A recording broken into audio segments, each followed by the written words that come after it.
Yeah, Dr. Hughes is coming next week. He was a pediatrics doctor.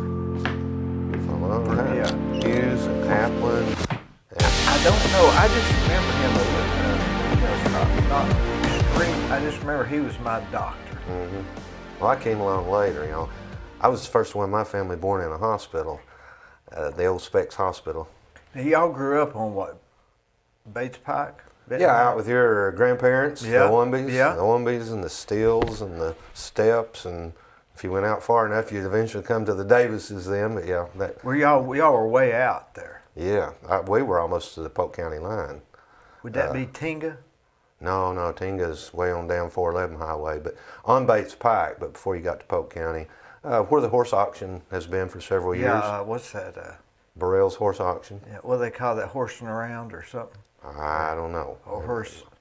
There's a place called that, I believe, before you get to the horse auction. But the Burrells had the horse auction for years, which was on part of the farm where I grew up. It was a dairy farm back then. And when I say I grew up on a farm, but I was still a kid when my dad decided to retire from that. And he sold the farm and everything when I was still small and moved closer to town in the Oak Grove community then. But originally out there on the dairy farm. But wasn't that Oak Grove community?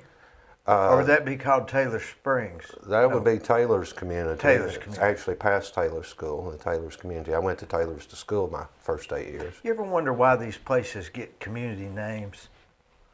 I mean, Yeah, I mean, the Taylor's? history of it, yeah. You got Taylor's community, you got Oak Grove community, then you got Flint Springs Flint and Valley Springs, View and Tasso. Chilcutt and all Chilcutt. kinds of them. My brother was, when he first started teaching and all, he was principal at Chilcutt. And I think from memory, that was a 2-room school back then, a long time ago. It's been gone a long time too. But What's that other place, Trevecca?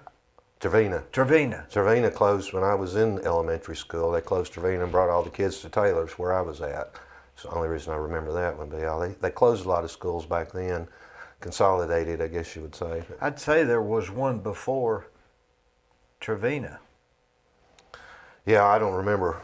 I don't go that far back, of course, but hearing my family talk about them, there was one down on Ladd Springs Road. I don't remember the name of it offhand. It closed a long time ago.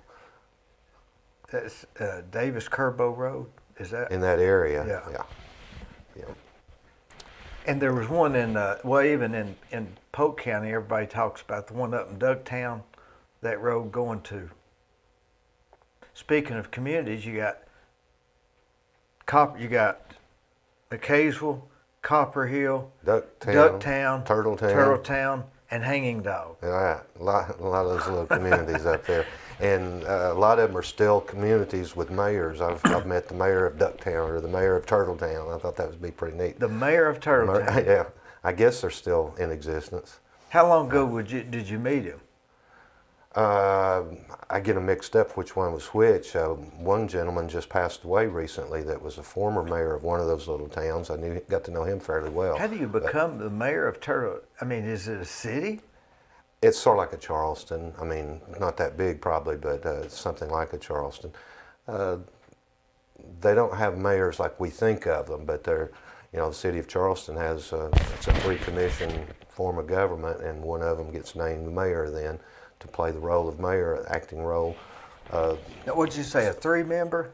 Yeah, I think Charleston is a 3-member commission, and then I don't know if they elect themselves which one they want to serve as mayor or whatever.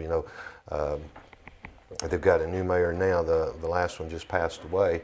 I've worked with 2 or 3, but a lot of communities have many cities, many mayors. You take Hamilton County, for example. I think they've got like 10 city mayors in Hamilton County. So you've got a county mayor, but then you've also got 10 city mayors. And a lot of times the city mayors are just part-time positions. Bradley County, I consider it more fortunate. We don't have that many. We've got Bradley County, and we've got Cleveland, and then we've got Charleston. But you take, I was talking to Claude Ramsey one time. He's somebody I've worked closely with for years, long-time county executive, county mayor in Hamilton County. And I don't remember what the subject was. He said, "How would you like to be me? I've got 10 city mayors."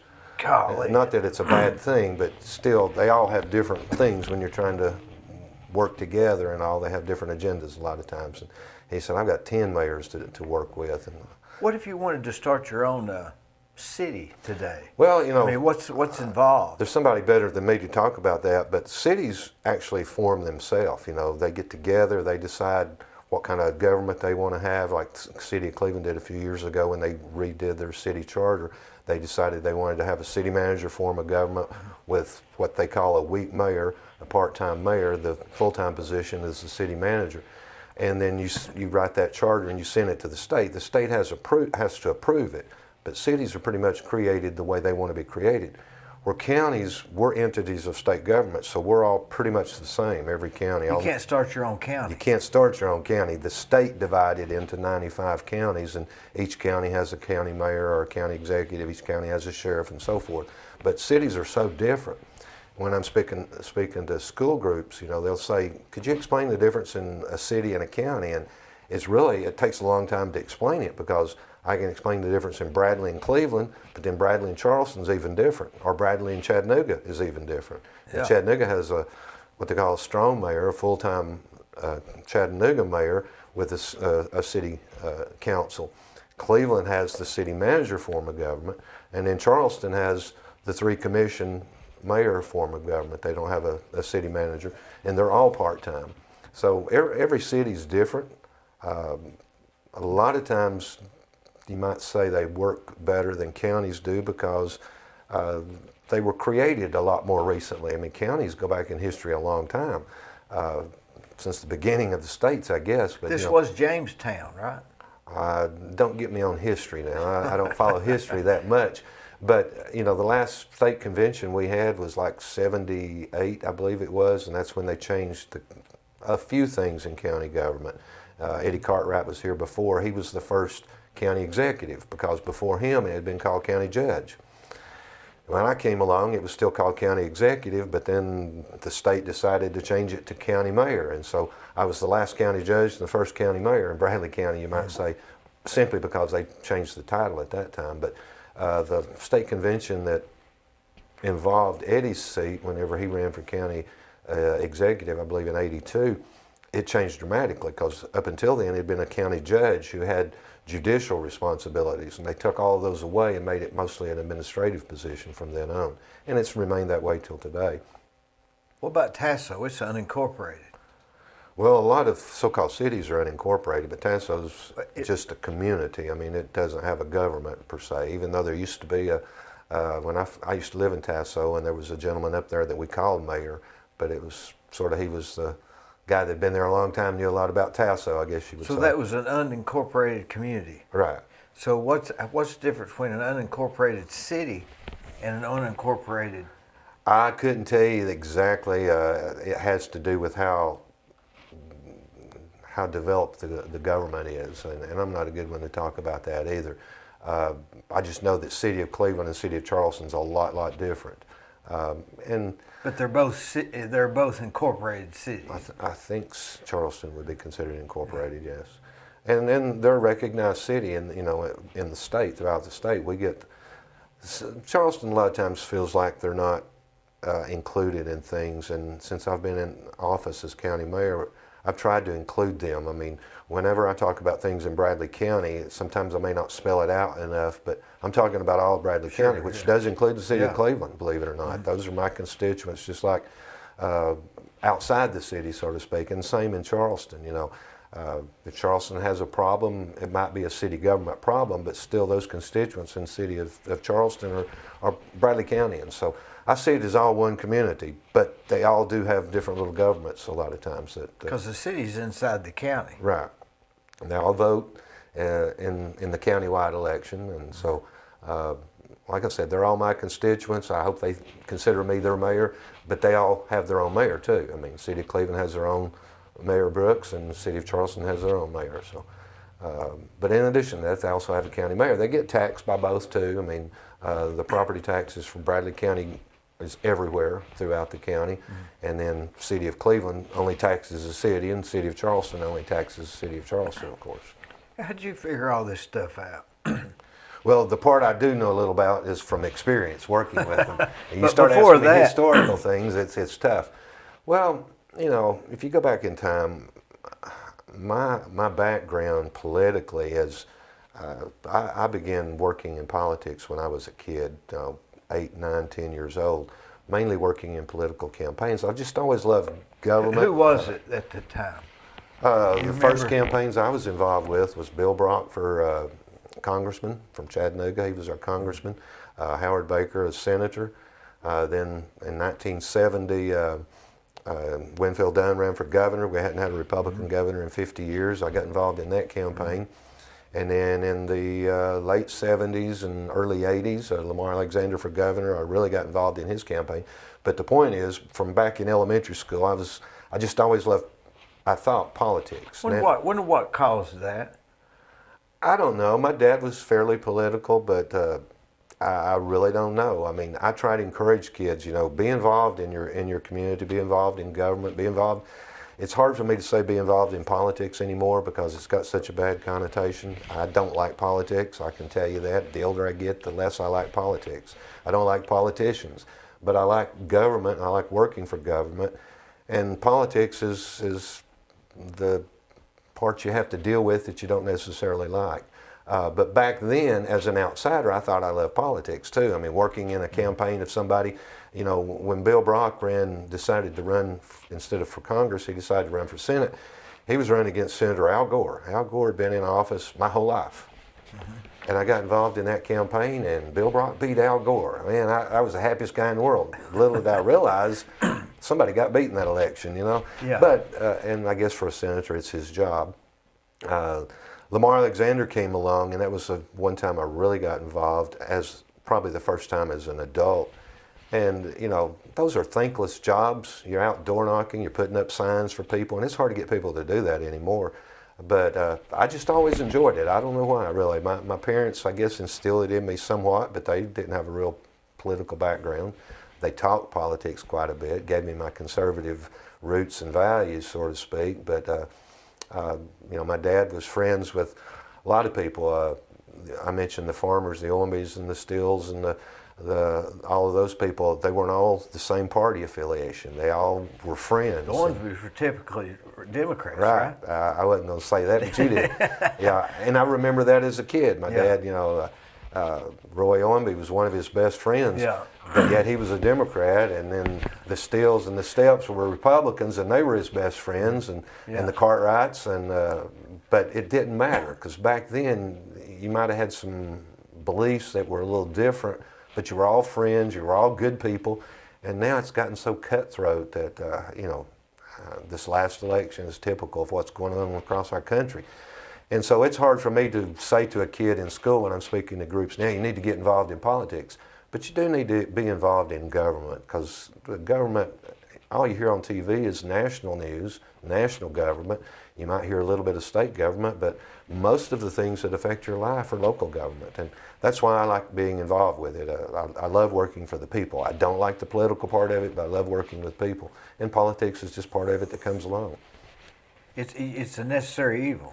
That's a good way of saying it. It really is. Necessary. And that's a shame, because it shouldn't be that way. I mean, some of my best friends over the years have been Democrats. I could name one that's passed away now that was a strong Democrat, but he was a really good friend, and we shared conservative values. Now it's like, if you're this one, you're that one, you're enemies of each other, you know. And a lot of times we don't even think different than they do. Not on the local level, especially, you know. But I don't know what's happened to our country when it comes to the political, you know, with the last election with the Trump and Biden group, you know, the Trump people hated the Biden people and vice versa. And at the end of the day, whoever's elected, hopefully they're going to do what's best for the country, and that's what you would think at the local level. Usually here, you don't hear politics, Democrat or Republican, that much. Yeah. When I'm door knocking, people say, you know, get you a list of whether they're Democrat or Republican when you're door knocking, and just go to the Republican I don't doors. think it matters anymore. I go to everyone, because if I'm elected or if I'm reelected, I'm going to be working for and representing all of them, so I don't care. But nationally, it's a different story. Well, how long have you been in office now? You know, people always want to ask me how long I've been in remember. office. I was thinking today, was it been 12 years? No, it's been longer than that. My joking answer to that question is because I've got an election coming up in 13 months. Somebody, the other day I was speaking, the first thing they asked, how long have you been in office? And my answer was, not long enough. I hope to be able to stay around a little longer. I was elected in 98, so that would make it, what, 23 years? Isn't it something you've got to start thinking about the next election here 13 months out? I mean, it almost takes your focus away. It does. I have, over the years, I've said I'm not going to think about the next election. I'm going to always do my job, do it the best I can, do what I think's right, and things will work out. But over those same years, I've seen good people get beat. They might have, especially at the commission level, I've seen good commissioners that really were good commissioners. But come time for election, a gentleman that lost in one of the recent elections, I said, why didn't you get out and work? And he said, well, I thought I'd done a good job and they'd vote for me. You still got to go ask them to vote for you, even if you've done a good job. You've got to get out and work for that re-election. If they don't think you're working for it, then you must not want it, and they'll vote for the other guy, so to speak. So you've got to continually be working at it. My job ethic has always said, do my job, do it the best I can, and don't worry about it. But if you sit here and say you don't worry about it or don't think about it, at least you're not being very honest. Because, several years ago, my youngest one now she'll soon be 24. Golly, I remember when she was... Yeah, but when she was still small, and I've told this story many times, and I've always tried not to take my work home much. You can't help but to take it home some, but I guess I talked about budgets a lot, especially back then. We're sitting at the kitchen table one evening eating supper, and budgets were being talked about, and I remember her sitting over there, and she was probably 8 at the time, 7. She said, budgets, budgets, budgets, that's all we hear about. And I thought, I need to quit doing this. Well, along about that same time, I don't remember if it was a year or two before or a year or two after, she also, and she was always pretty serious. She likes politics even to this day. But I remember she looked at me, and this is coming from a kid now. She said, Dad, what will we do if you don't win? We're out door knocking every day. Yeah. And that just really flew all over me because I'm thinking I'm taking it home too much. I don't need to do this to my family. It's stressful. And another reason I don't like politics, a lot of people think it's a game. I'm going to support this one, and if we can beat that one, then we'll be the winners. Well, if it's your job, and my job's not a representative thing. A representative might have another job, but this is the job I have, and somebody runs against you. I'm kind of getting off track here, but one time I had a fairly tough opponent, and somebody said, well, Gary, why do you take it so personal? Because, see, they saw it as a game, and I said, look, think about it. If somebody's going around town telling truths or half-truths about you, trying to get you fired from your job, would you not take that personal? So I've always taken it personal from that sense. I do the best job I can, and if you're running against me, and I've had 14 opponents over the years, but I said, if you're running against me, then in essence, you're trying to get me fired. So why wouldn't I take that personal? But anyway, that's what she said. Dad, what are we going to do if you get beat? And I said, honey, don't worry about it. It'll be okay, blah, blah, blah. But I went out the next day and worked even harder, I can tell you that. But yeah, it got me to thinking about it. Politics is a mean thing. It's a cutthroat world out there, and it's a shame. People will lie. They'll lie to your face. But at the end of the day, I've always been fortunate. They'll tell you they're going to vote for you and have the other guys sign in the yard. That's right. I've basically had that happen many times. I've had supporters, I drive up at their house door knocking, and my opponent signs in their yards. I go out and I get out of the car and You act like you don't see it. I went up to this one gentleman, and he was about in tears. He said, Gary, I want you to go put your sign in my yard. And I said, no, sir, I don't put my sign beside my opponent's sign. But I said, I do have a question for you. Why is my opponent's sign in your yard? And he said, well, so-and-so came by here, and he's been a long-time good friend, and he asked to put a sign in my yard, and I couldn't tell him no. And I said, well, I understand. I said, all I ask is I appreciate your vote. And he said, you've got my vote. And he said, really, I want you to put my sign up if you can. And I said, no, I'm not going to put my sign beside of my opponent's, but I appreciate your vote. And I went on, and I think to this day he did vote for me. But you have that a lot. I mean, sometimes... And you almost see their position, don't you? Oh, yeah. I mean, I understood, and he was honest. Like I said, he was about in tears. What could he say? He should have known. He probably didn't think about me getting out of my car and walking up to his door with that sign there. But I never have put my sign beside of my opponents. I don't think that's very respectful. I don't put my sign on county property, for example. I've had opponents that did. I don't think that's right. But at the end of the day, I've always felt like if you work hard, you do the best you can, you do a good job, and I think we have over the years. You ask how many years, it really doesn't matter. I'm not old enough to retire. I'm not on Medicare yet. I'm not Social Security retirement yet. As long as I'm healthy, I do have two lives. I have a family life, working with the cattle and stuff, and when the kids were younger, camping with them and all. But basically, my life is my work. I love my work. I truly. This isn't a political forum, I realize, but I love working for the people of Bradley County. You know, what's hard is, I tell people, you know, in a week's time, I might make 1,000 decisions. I guarantee you, you don't agree with all of them. But I can guarantee you that of every decision I made, I felt was the best decision at the time, and hopefully over time, most of the decisions you do agree with. But people will hone in on one decision. You did so-and-so back in 19 so-and-so, and so I can't vote for you. That's a shame, because when you have as many decisions, Oh, Lord. you know, and you get judged on one of them, you know, it's not always, they say, it's not what you've done for me, it's what you've done for me today. Yeah, well, lately. Yeah. They'll forget last year, the year before, and times like that. But You remember the first day you said, I'm going to run for public office? I remember the first coffee I had with a gentleman. He called me up one day. You want some cream or sugar? No, I'm fine. I'm fine with it, just like it is. I just can't talk and drink at the same time. I remember a gentleman, and if I said his name, everyone would know it. He was a retired office holder. He'd gone out of office, and he called me up one day and said, Gary, how about meeting me for Hardee's for a cup of coffee? And I thought it was kind of odd, because he wasn't somebody I'd normally had coffee with. So I met him for coffee at Hardee's on 25th Street, and he talked, and he asked me a lot of questions. I thought, where is this going? My background is communications. I'd worked in radio and newspaper most of my life. And he said, although I had ran for county commission, I'd been elected to that. As a matter of fact, I took your dad's seat when he went out of office. He was retiring from office. I did not run against him, but county commission seat. But anyway, this guy said, have you ever thought about running for county executive? That's what it was called back then. And I said, well, to tell you the truth, I think we need a change in that office, but I hadn't thought about doing it myself. I didn't figure I could get any support. I don't know any of the big supporters, the big donators and things like that. And he said, I think you'd be a great candidate, and if you will run, I will help you get some support. Long story short, I did. I actually came up 100 votes short that time.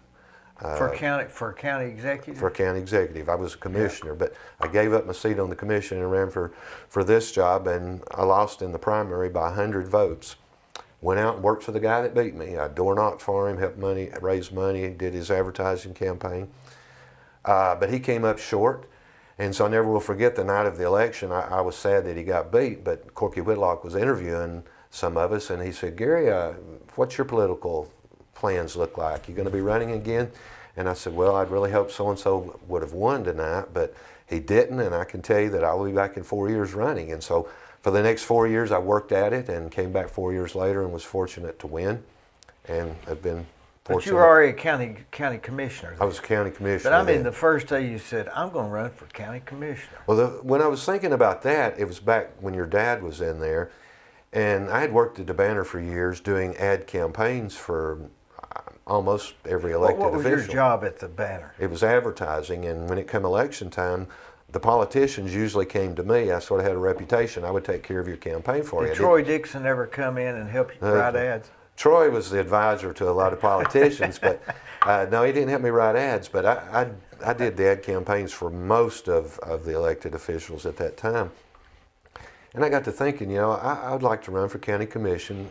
My plans were to continue in my job, my career at the newspaper, run for commission. That was a part-time thing. If you're a commissioner, you're either retired or you have another job. So my plans were to keep my job and run for that. What I didn't know was I ran against a gentleman. I really didn't run against him, but it was a two-seat position, as you know, county commissioner. I called up Bobby Burris, and I said, Bobby, I heard you might not run for re-election. He said, no, I'm not. And I said, well, that's good to know. I think I'll put my name in the hat. And he said, well, that'd be great. You ought to run. So anyway, I ran.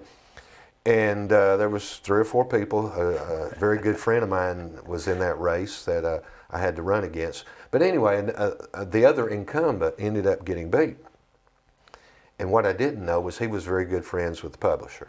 So I won the election for commission, a part-time position, And 2 months after I won the election and took my seat, he called me in one day, and using his choice of words, he said, Gary, I need you to quit that blankety blank county commission seat. And I looked at him and I said, sir, I have worked awfully hard over the last 6 months to be elected county commissioner. I said, I can't quit it. He said, well, then turn in your keys and get your butt out Was of that here. Goldie? That was Goldie. A dear friend in a way, Yeah. but yeah, he was Goldie. So right there on the spot, I was fired, and my only job was my part-time county Why would he commission do seat.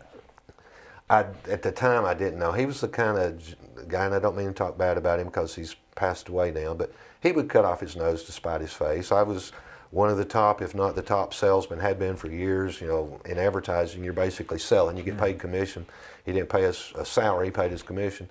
So I'd always been one of the top, but I had defeated a guy that was very good friends with his. I didn't realize that when I was running, but the other gentleman that got beat was very good friends with Goldie. So I think he had probably made some promise during the campaign, hey, Gary's not going to beat you, but if he does, I'll fire his butt.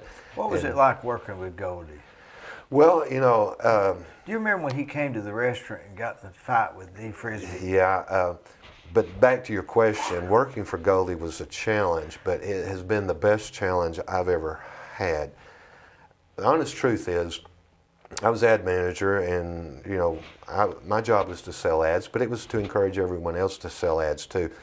And almost every morning of my life, by 9 o'clock, I had heard someone get cussed out. Usually it was me. I thought that was awful. As a matter of fact, I think that's where I learned my first cuss words. What probably. did he get mad about? He just had to go around. His way of pumping you up would be to cuss somebody out. It was successful. He had a successful newspaper back then. But to make a long story short, then I get into this job, and I don't get cussed out much because I think I'm always good to people, and I think I usually do what's right, and even if they disagree, they appreciate it. But I often say he gave me good training. I was used to being cussed out in that job, so when I got into politics, which is a lot like that a lot of times, I was prepared for it. How old were you when he was blasting? Well, I worked for him in the 20s. I probably went to work for him when I was 25. I worked 15 years for him. So I was a young adult. You worked 15 years with Goldie Wattenberger. Yeah. That's an accomplishment, isn't it? It is. But the getting cussed out every day, getting my day started with a cussing was good training to get into politics. It really was. But then when I lost my job, that was probably the low spot in my life. It really Describe was. that day when you're walking out of there. I'm walking out stunned. I turned in my keys right there on the spot like he told me to, and I literally walked out of the office that I'd worked in for 15 years and got in my car and drove home, and I never will forget. Did you think about quitting? No, I hadn't thought about quitting. No, I mean, did you think my about career doing path, what he said? Oh no, I didn't even How think come? about. I had worked too hard to be elected, even though it was a part-time commission Were you seat. at the point where it doesn't matter, I'm not going to let him tell me what to do? No, I was at the point where I had won the election. I'd been elected to represent that district on the county commission, and I was going to represent those people. I wasn't going to let them down by resigning 2 But months was there into the anything job. inside you that said, he's not going to tell me what to do? No, it was more or less, I can't do what he asked me to do. Over the years I'd seen him. Because you had been to these doors and knocking. Oh, I had door knocked every house in that district twice that summer. I'd worked my butt off. I was skin and bones at this point. And then he tells me to quit it. And I said, no, I can't, before I knew the ramifications of what he was telling me. And then he said, well, turn in your keys. But back to your question, I get in my car and I drive home, and I never will forget. I walked in. Cleaned your desk out? Nothing in my desk was mine, I literally just walked out, got in my car and left, and when I got home, I walked in and sat down in the recliner, and I guess I was quieter than usual. I sat down, turned on the news, and Sonia said, "What's wrong?" And I said, "Well, I think I just got fired."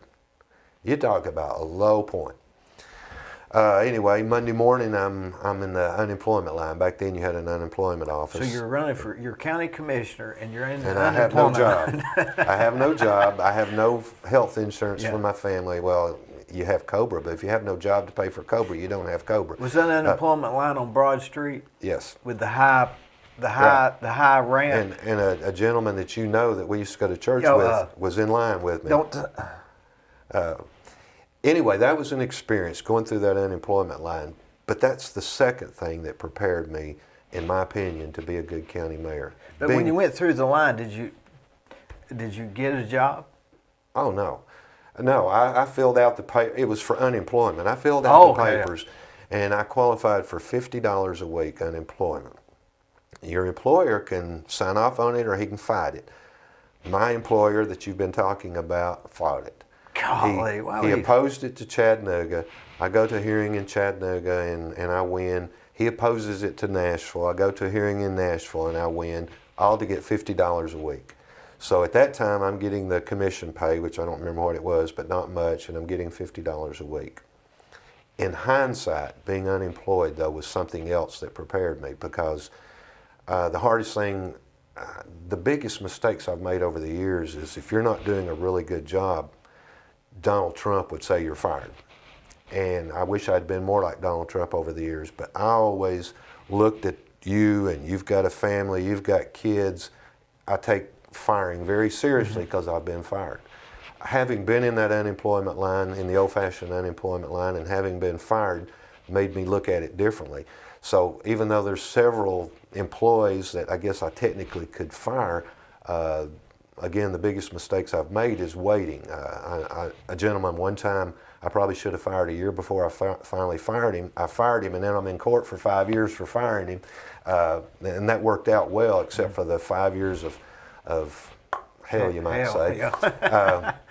But I do take it seriously. I mean, and other times, by waiting, you're better off that you waited, because that person was going through something personally that a lot of times they got over. They'll shape up and do right, but usually if it's a situation where I ought to just cut Dee loose and let him go, so to speak, usually a year or two later, I should have just went ahead and done that. You're wasting taxpayers' money if he's not doing his job. But most people, if I've tried to lead by example, you might say. I put a day's work in for a day's pay, and the employees know that that's what I expect. So I think the I don't know the word you would call it, but it's changed over the years, and I think most people feel like that they've got to do their job. It seemed like early on, and we've always had this stigma about government employees. Well, how many people does it take to dig a hole? It takes 1 to dig it and 10 to watch them dig it. That's always been what we say about government workers. And I don't like that, even though you still see it till this day. But if they're working for me, they pretty much know that I don't micromanage. You may not see me for days and days and weeks. If you're doing your job and doing it well, you may not see me for a long time. If I show up, it's probably because there's been a problem. You know what I'm saying? And they know that. So I tell everybody, my department heads especially, you've got the greatest job in the world. Not the best paying job in the world, but the greatest job in the world. You don't have a Goldie Wattenberger standing behind you, cussing you out every day. You've got the leniency and the freedom to do your job and do it well. If you do your job and you do it well, then you make me look good, and I will never bother you. Who are the department heads? Well, or how many are there? There's roughly 10 department heads that answer to me. Wade County governments are divided up. You've got the sheriff over law enforcement, the road superintendent over roads, and you've got all your courthouse people. But Did you say 10?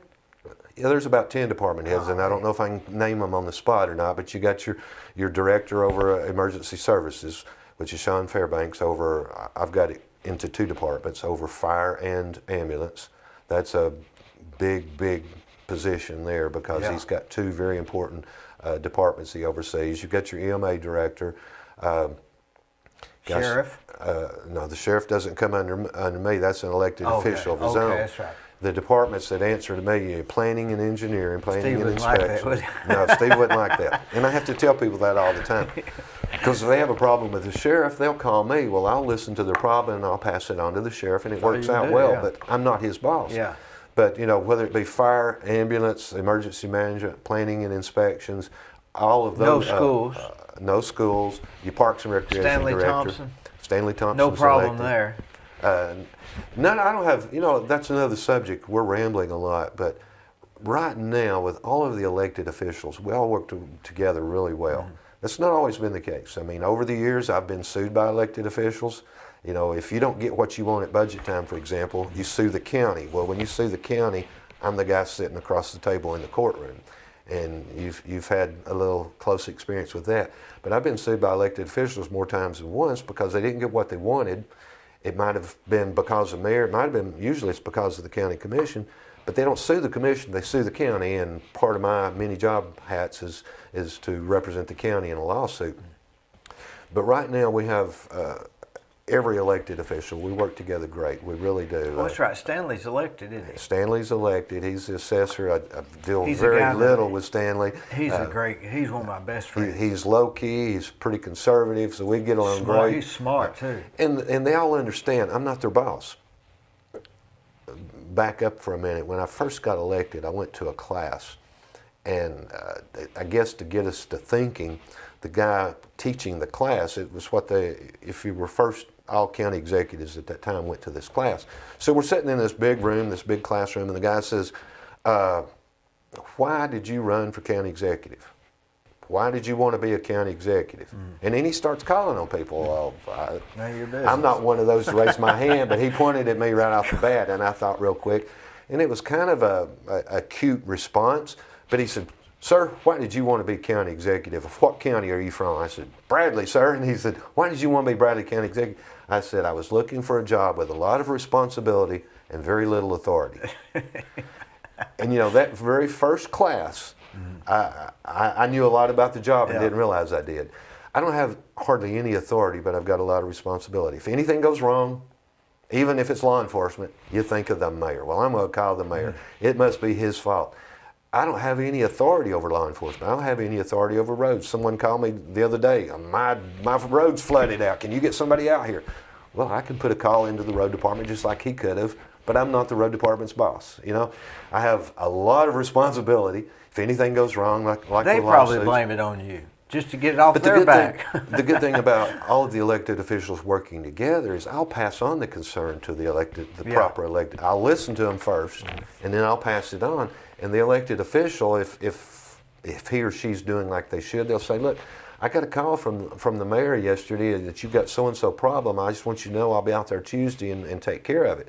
Well, if he handles it like that, then that person appreciates him for getting it fixed. He also appreciates me for calling him. I wasn't their boss, but I did pass on the message. And so a lot of times, I'm the only person they know to call. You know what I'm saying? I bet you do that 15 times a week. Yeah, the hats change weekly. If I'm available, and over the years I've done that thousands and thousands of times. I can remember Tom Collins and I was elected the same year. And back then especially, everyone would call me about road problems. I'd say, Tom, I don't know why they're calling me, but I got another road problem to pass on to you. Tom would take care of the road problem, and they would know that I passed it on. They might think I told them to do it. They might even think you did it. Yeah, as long as it got done, both of us were successful, you might say. So elected officials working together. Very little authority, but a lot of responsibility. In my job, you've got to be a team player. You're not the team boss, you're a team player. You know, anything I could brag about that's happened in Bradley County over the years, I can't say I did it, we did it. And the group changes from time to time. But, you know, I can think of a lot of things that have been great accomplishments. And let's go back to recruiting Vocker. Vocker took 4 years. I mean, the people, the faces changed during that 4 years. I went through an election cycle during that 4 years. I went through an election, one of those cycles was a year before they had announced. And we knew they were coming. They had done everything but sign on the dotted line, so to speak, but everything was secretive. You couldn't say nothing? At that time, people thought that Volkswagen was going to Chattanooga and we were going to get the engine plant. I couldn't correct them. I couldn't. What'd you do? Just have to smile? Basically. Don't they make you sign up? Yeah, no compete or no. Yeah, you sign all these papers saying you won't disclose who they are or anything. Are there stuff like that going on now, maybe? Yeah, and it's always with a made-up name up to a point. But you can't say, if there's something going on like that now, you couldn't say, could you? I wouldn't be supposed to. There's not anything like vodka going on, I can tell you that. But I never will forget, and we worked with Hamilton County, helping them recruit Volkswagen. We went to a dinner with Vocker at the Chattanoogan that night. We had a big dinner. That's when we were about to close the deal with Walker. And at the same time, Mayor Coppinger and several other officials in Chattanooga and Hamilton County were having dinner with Volkswagen. We were at the same hotel at two different dinners. Volkswagen, Chattanooga and Hamilton County came out the next day and announced, Volkswagen's coming to Hamilton County. By the way, closer to Bradley County than they are the city of Cleveland. Really. But we helped, we did everything we could. We promote, we work together as a region, we really do. I couldn't brag about Walker. They didn't announce for, I don't remember how long, 6 months later before they announced. And during that time, everyone thought it was the engine company. The announcement when it came was great, but we had actually worked on it for 4 years. And I say we, because I'm not here to take credit for anything. People ask me, and again, I'm rambling a lot, but people ask me, why don't you always wear a suit and tie now? Mayor ought to wear a suit and tie. Well, out of respect to the commission and the office, I wear a suit to commission meetings, and I usually have a blazer on if I don't have a suit on, but I don't wear the tie that much. But I'll tell you a quick story there. This is in 2008, I believe it was. We take a trip to Berghausen, Germany, which is where Walker's plant, big plant, is located. Their headquarters is in Munich. So we went to Germany on this week-long trip. Paid for with a grant, not with tax money, by the way. But anyway, I didn't know this back then, but you should never put all your dress clothes in one suit bag and your casual clothes in another. Why is that? Well, because I'm a good example. That's how I packed my suitcases. Yeah. And in Paris, my suitcase with the dress clothes got lost. So I show up in Munich, Germany with nothing but casual clothes. And we're supposed real casual? Well, jeans and Polo shirt? yeah. And we're having a big dinner this is in Munich, with the Walker CEOs and presidents and all of these people, and there was 5 of us from Bradley County in this group. So we all had dinner at this place there in Munich, a big dinner, and we're about to seal the deal, and they all have suits on, everybody, and in walks the county mayor with his jeans and polo. Now, should I have went and bought a suit? Well, you don't know me. I'm not going to go buy a suit. I think everybody knows you didn't work right. on buy a suit. I wore the clothes I had. Yeah.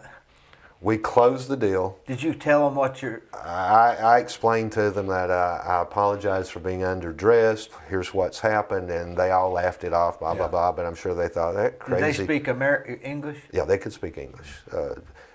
One thing you learn about Germans, they can all speak English. Mm-hmm. We may not can speak German, but Germans can speak English. Now, it's hard to understand English sometimes, but they can.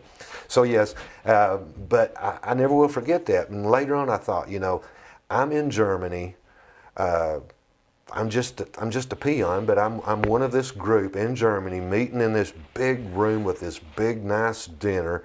We close the deal and recruit probably the biggest thing in the history for Bradley County, and probably ever will be, a $2 billion project. Mm-hmm. In a bad economy. During a bad economy. During a bad economy. And at that dinner, I did not have a suit and tie on. So a suit and tie must not be as important as a lot of people think it is.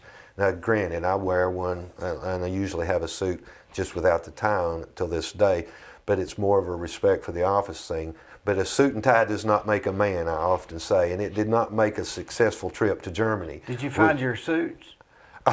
The night before we left to come home, my suitcase arrived at the hotel there in Munich. So yes, I got to bring it home, but I didn't get to use anything out of it while I was there. But it was a very successful trip. Now granted, we got to travel around and see a lot of Munich and Berghausen. The plant there in Berghausen has 10,000 employees, and they basically told us, we see this in your community one day. How many is it at the Walker here? 650, maybe 750 now. Golly. 650 is what they promised. They've expanded once since they've been there. I think they will expand more if the economy ever stabilizes and so forth. Walker is a very diversified company. They're over a 100-year-old company. They're going to always be successful. Every individual plant may not be successful because Charleston's plant makes one product, but throughout their company worldwide, they make all kinds of things. And so they're going to always be a successful company. Their United States headquarters is in Adrian, Michigan, I believe it is. We hope to see that headquarters come to Tennessee. We hope to see the plant expand. If you'll notice, they've got, 450 acres up there? They've got acreage to expand on. What they did, the first time we were recruiting, we worked with them for 2 years, and we lost. We didn't get them. What did they do? They decided to expand in Berghausen. So they built whatever number it was that they were looking at us to build here in Bradley County. They built there in Berghausen. We actually saw the plant that they built. They toured us. They said, this is what you could have had in Bradley County, but we decided to build it here. Their plant there in Berghausen is probably 10 blocks each direction. Solid plant, 10,000 employees. It's huge, huge, That would huge be facility. what, 4 Bradley high schools? At least 4 times what they have up Yeah. here too. But anyway, they after 2 more years of working with them, we were successful and got the $2 billion facility built here in Bradley County. And the day we announced, I'll get off subject just a little bit, but my mom was getting very old and elderly and very fragile. We were starting to have round-the-clock care. The day they announced that they were going to announce, they set up a date, and I'll make up a date. It was like February the 25th. We'll be in Bradley County for this announcement. So we planned this huge announcement. The day or two before, my mom gets really gravely sick. She's at home at this point. But the night before I left her, and I went by there every morning before I went to work. And I'm going to try not to get too serious here. But anyway, I went by the night before. She was still able to talk a little bit, not much, but a few words. And I said, Mom, I know I come by every morning, but I said in the morning I've got a very, very important thing. I said, we have worked to recruit this company for 4 years to come to Bradley County. And I said, I can't miss the announcement. It was a big announcement at Lee University. The governor was here. All kinds of dignitaries were here. I said, I have got to be at this announcement. But I promise you, as soon as it's over, I'll be here. So the next morning, like 10 o'clock, we have the announcement. The Governor Bredesen's here, and it was a wonderful announcement. They bragged about how happy they were to be coming to Bradley County, and the biggest announcement in the history of Bradley County. They went on to a big luncheon after the announcement. I didn't go. I went straight back to my mom's, and she was still alive, but she was past talking at that point. And, but anyway, I got back. She knew that it was important that I be at this other thing, and I wanted her to know that. So I went straight back, and she was still alive, but past talking, and later that afternoon she passed away. But I'm so glad I made it back before she passed away. But to kind of give you an idea, that was a very important event. And even though I might have been doing wrong, I felt like I had to be there. I mean, after 4 years of working for it. So it worked out good. She waited until I got back. Has two meanings. It's a day I'll never forget. Yeah. The day that Walker announced, the same day my mom passed away. And, she was almost 95 years old, so I can't complain there. But it was a big event for several reasons. And so the Walker announcement was something that I don't know that we'll ever match. Don't know that we need 2 Walkers in Bradley County, to tell you the truth. We're constantly recruiting new industry. We've got the new one being built in the new park down there now. And we want to get more plants like that, the 200 and 300 and 400 facility places. The main thing we're after now is to bring in good paying jobs. I mean, Walker was big investment, but also brought good paying jobs. And not everything should be college graduate type jobs, but you want a mixture and you want to be diversified, and I think we've been very successful over the years. What changed there? When I first came into office, cities and counties throughout competed. I mean, Mattman County would do everything to get them there. We would do everything to get them here. Chattanooga, really, they would cut your throat to get them down there. And over the years, we changed the culture where now we work together as a region. I wonder why that is. Well, we've realized that getting them in this region, when Volkswagen came to Chattanooga, I was at the announcement, I was at the groundbreaking, I was at the ribbon cuttings. I was part of it, and I was just as happy as they were.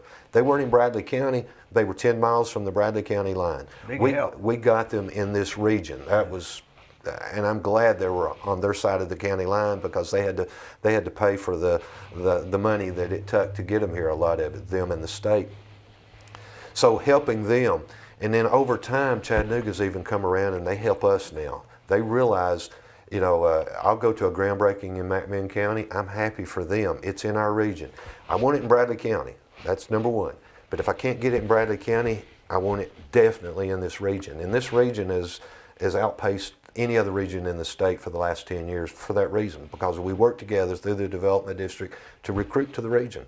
And we've been very, very successful over that. It's something you've got to stay at and continue doing daily, because you're always going to lose some. The economy's going to kill some businesses and some industries. And you don't want to get too dependent on one thing. No, that's why diversity is big. You know, we don't want to be all car companies, for example. Then the car industry goes down, or be like Dalton was a few years ago when everything's Detroit. carpet. Yeah, or Detroit. You know, carpet was a big, big industry, and still is in the Dalton area. But when the economy went bad, Dalton really suffered. And we don't want to be like that. We want to be diversified. And we've always tried in recruiting to stay diversified. You know, at one time, you might have said we were a stove town. Yeah, because there were three here. And that's too. important. Yeah. Whirlpool's very important. Brown's important. But we didn't want to recruit another Whirlpool. We wanted to recruit something different. So we work together as a community. We work together as a region doing that. And we've been, people don't realize how successful we've been over the years doing just that. We got, to give you another example in recruiting, what's the company up there by Valker that has so many? Amazon? Amazon. Amazon needed 2 facilities, and they had to have them quick. And we had a place for 1. We didn't have a place for 2. We kind of steered them toward Chattanooga. So they built 1 in Chattanooga. They built 1 at exit 33. We came up the winner, because if you live on the south side of Bradley, you probably want to get a job at Amazon in Chattanooga. You're closer to it. If the rest of us are We closer. could have got them both if it was... Possibly. They were looking for 2 locations. We didn't have what they needed, so whether we could have if we'd had 2 locations. What is the average pay in Bradley County for people? Well, see, Amazon's paying $15, $16, $17 an hour, which is not get-rich pay, but it's pretty decent Is that pay. average? It's probably the average, yes. And Valker pays, of course, a whole lot more than that. Volkswagen pays a lot more than that. We've got, and back to the Volkswagen thing, even though it came to Hamilton County, the reason I was excited is you can go down there now and count how many Bradley County cars are in that parking lot. I've done it before. There are a lot of Bradley County cars in that parking lot.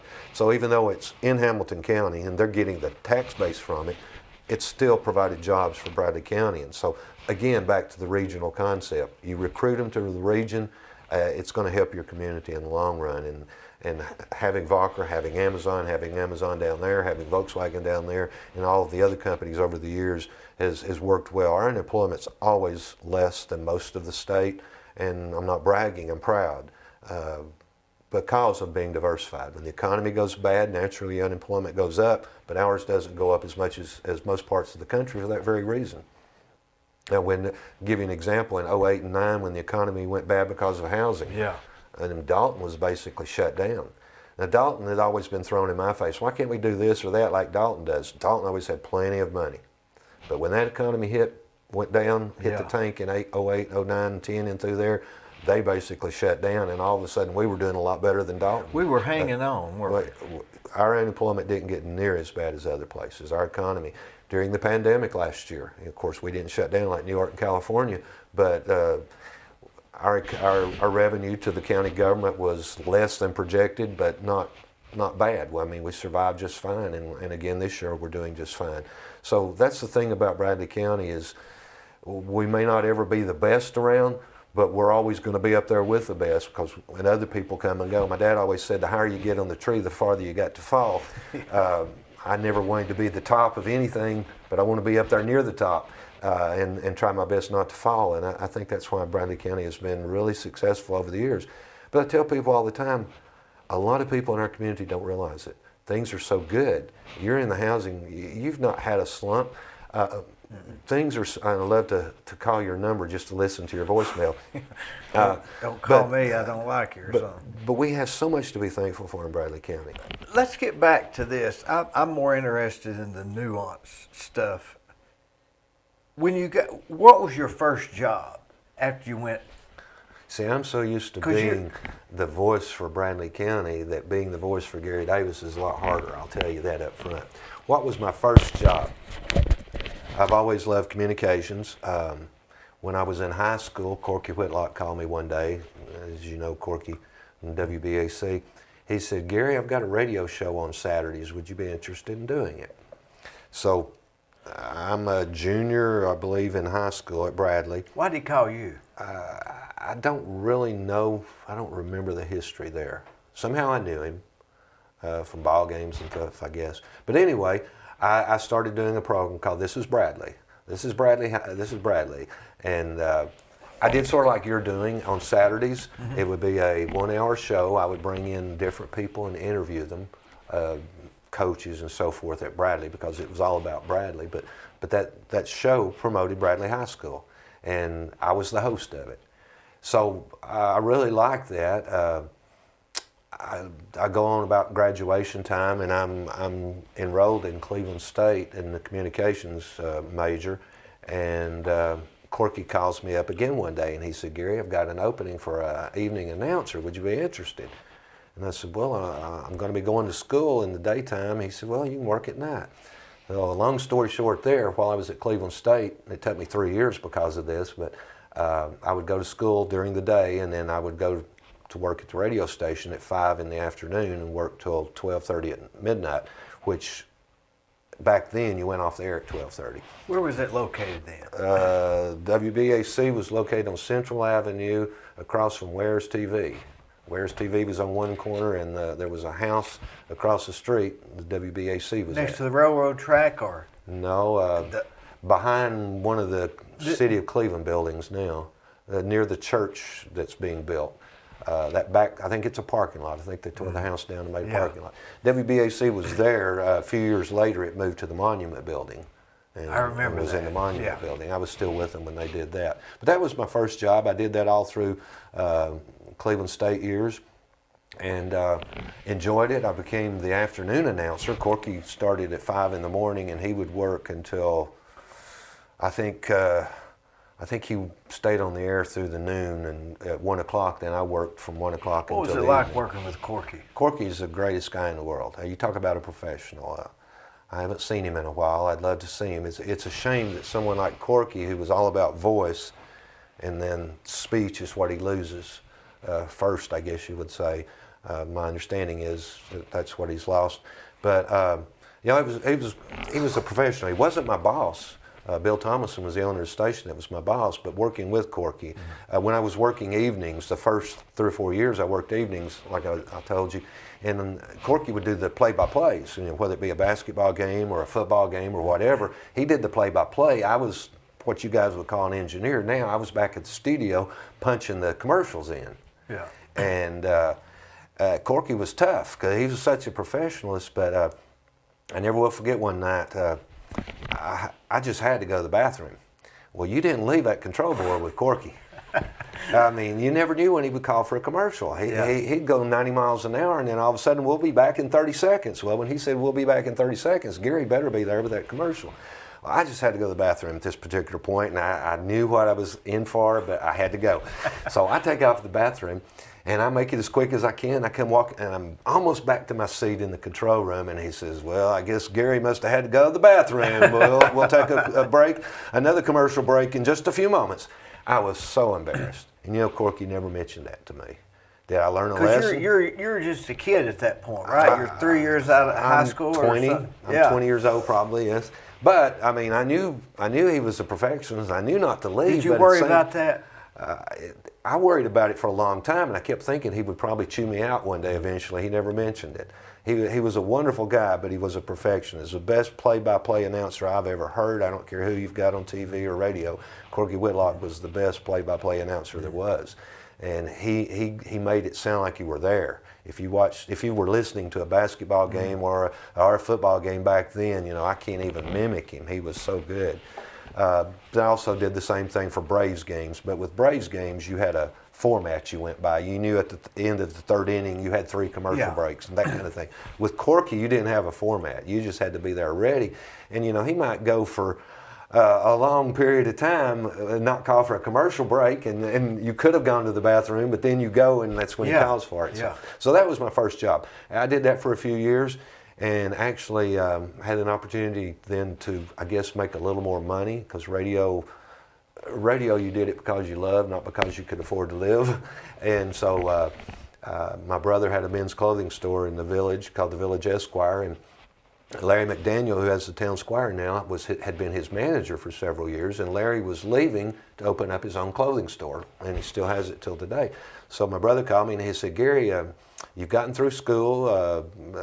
Would you be looking for maybe a little better paying job? And I said, sure. I'm starting to have a family now and everything. So anyway, I left radio and went to manage the men's clothing store. Was that a good job at that time? The clothing store? Yeah. It was a good job. I tell Larry all the time I couldn't do it now. Being stuck in a store and you can't leave. Mm-hmm. You're really pretty much stuck there, long hours and so forth.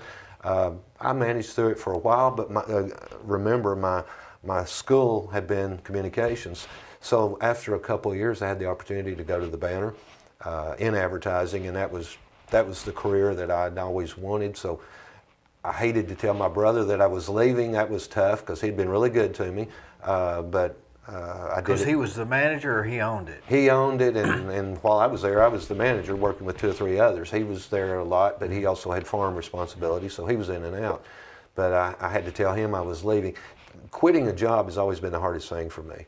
And if I don't lose train of thought, I'll tell you about another one here in just a minute. But anyway, I went on to the Banner and then stayed there for about 15 years, loved every minute of it. Until that infamous day whenever I was given a choice to quit the county commission, which you might say was a stupid decision I made, but I was that committed to the people I'd been elected by to represent, and so I couldn't quit. So it cost me my job, and the bad thing about that is I was on a career path. I had worked in every department of that newspaper. My goal in life was to take Goldie Wattenberger's place one day. And so by losing my job there, that messed that up. Still to this day, I love newspaper. I'm glad that it worked out differently because I know things have changed in newspapers over the years, but that was my career path, was to be publisher of the Cleveland Daily Banner. If you'd asked me what my goal in life was, that was it. Running for commission wasn't a stepping stone for politics, so to speak. It was just a way that I wanted to be involved in my community. But back to getting fired, the unemployment line, the $50 a week I couldn't live on, so I had to get a job. So I'm applying all over Bradley County for a job. And one of the accounts I'd had for 15 years was Watson Supermarkets, John Watson, the greatest guy in the world. I never will forget. I lost my job October the 1st. October the 31st, the block party's going on downtown, and my wife and I are at the block party, and I see John Watson. And John said, Gary, man, I hate to hear about you losing your job. He said, have you found anything? And I said, no, I'm looking, but I hadn't found anything. I'd gone for a month without a job, and I was going crazy. That's why I say losing your job's a good experience to look back on, because it taught me a lot of things. I was going crazy. I felt useless at home. I didn't feel. And Johnny had that soothing voice. John, I knew him, and having worked for him, I took care of his advertising for all those 15 years. But he said, well, if you don't have a job, he said, come see me Monday morning. I'll put you to work. I went to work for John Watson, and the most enjoyable job I've ever had, working for Watson Supermarkets. What did you do there for? I did various things. They had, at that time, they had a Benton store, a Charleston store, a Wildwood store, a Tip Top store, and a Village store. And the first job he gave me, he says, I'm getting ready to close the Village store, Gary, and your responsibility is to be its last manager. Your job is to put it out of business and then move it all to Tip Top. So I had to learn the management part of it. Why did he pick you? Well, he knew I was somebody dependable and would work hard, I guess. And it was a very hard-working job. I literally, I remember the day we closed the store at the Village. It was called the Watson Supermarkets, the old White's food store, where the chamber is partially at now. We closed the store, and then my job was to move all of this stock to Tip Top. Why Tip Top? Tip Top was a 2-story building. It had a full basement underneath. So we moved all that stock to the basement of Tip Top, and then as it was needed, it went up the conveyor to the floor. My job was to move it, so I literally moved it. And I said, I only got one problem, John. I'm in the Kiwanis Club, and they meet Thursdays at noon, and I don't want to miss my Kiwanis Club meetings. He said, I'll let you take lunch at 12 o'clock on Thursday to go to Kiwanis. So I was able to stay in Kiwanis. I moved all of that. We got that job. That took me a while. And then he had an opening at Wildwood. He said, I need an assistant manager at Wildwood. My brother, Joe Watson's the manager, but I need someone to go to work about 1 o'clock and work till they close at 10, and you be the guy that closes the store. So I did that for a while. What about your county commission meetings? He allowed me. Back then, you had 2 commission meetings at night, one at 10 o'clock and one at noon. So 2 days a month, I was allowed to leave and go to my commission Did meeting. you go back to the store? And then I went back to work in the same clothes that Yeah. But I was wearing basically jeans and a white shirt. I wasn't underdressed, but I wasn't in a suit and tie either. But anyway, yeah, I never missed a commission meeting. That first year, I was on the finance committee at the commission, and I didn't have a vacation. I hadn't earned a vacation at Watson's. So I took days off to attend those budget hearings, and it cost me my pay, of course, but he allowed me to do that. I said, he knew I was that committed. But the hardest, I said it's hard to quit a job. It's always been hard for me. I've not quit many jobs. I've not had many jobs. I had the radio station, the Village Esquire, the Banner I got fired at, Watson's Supermarket, and then I went back to radio, and then this job. So 6 jobs in my life. But anyway, Watson's Supermarket, he was a wonderful guy to work with. I enjoyed meeting and seeing the people in the stores. Being, even when I was assistant manager at Wildwood, that was a group of people I'd never gotten to work with. I mean, it's a different world at Wildwood, if you know what I'm saying, back then especially. Back then especially. Did you have to run and bag groceries if you had to? I would do whatever I needed to do.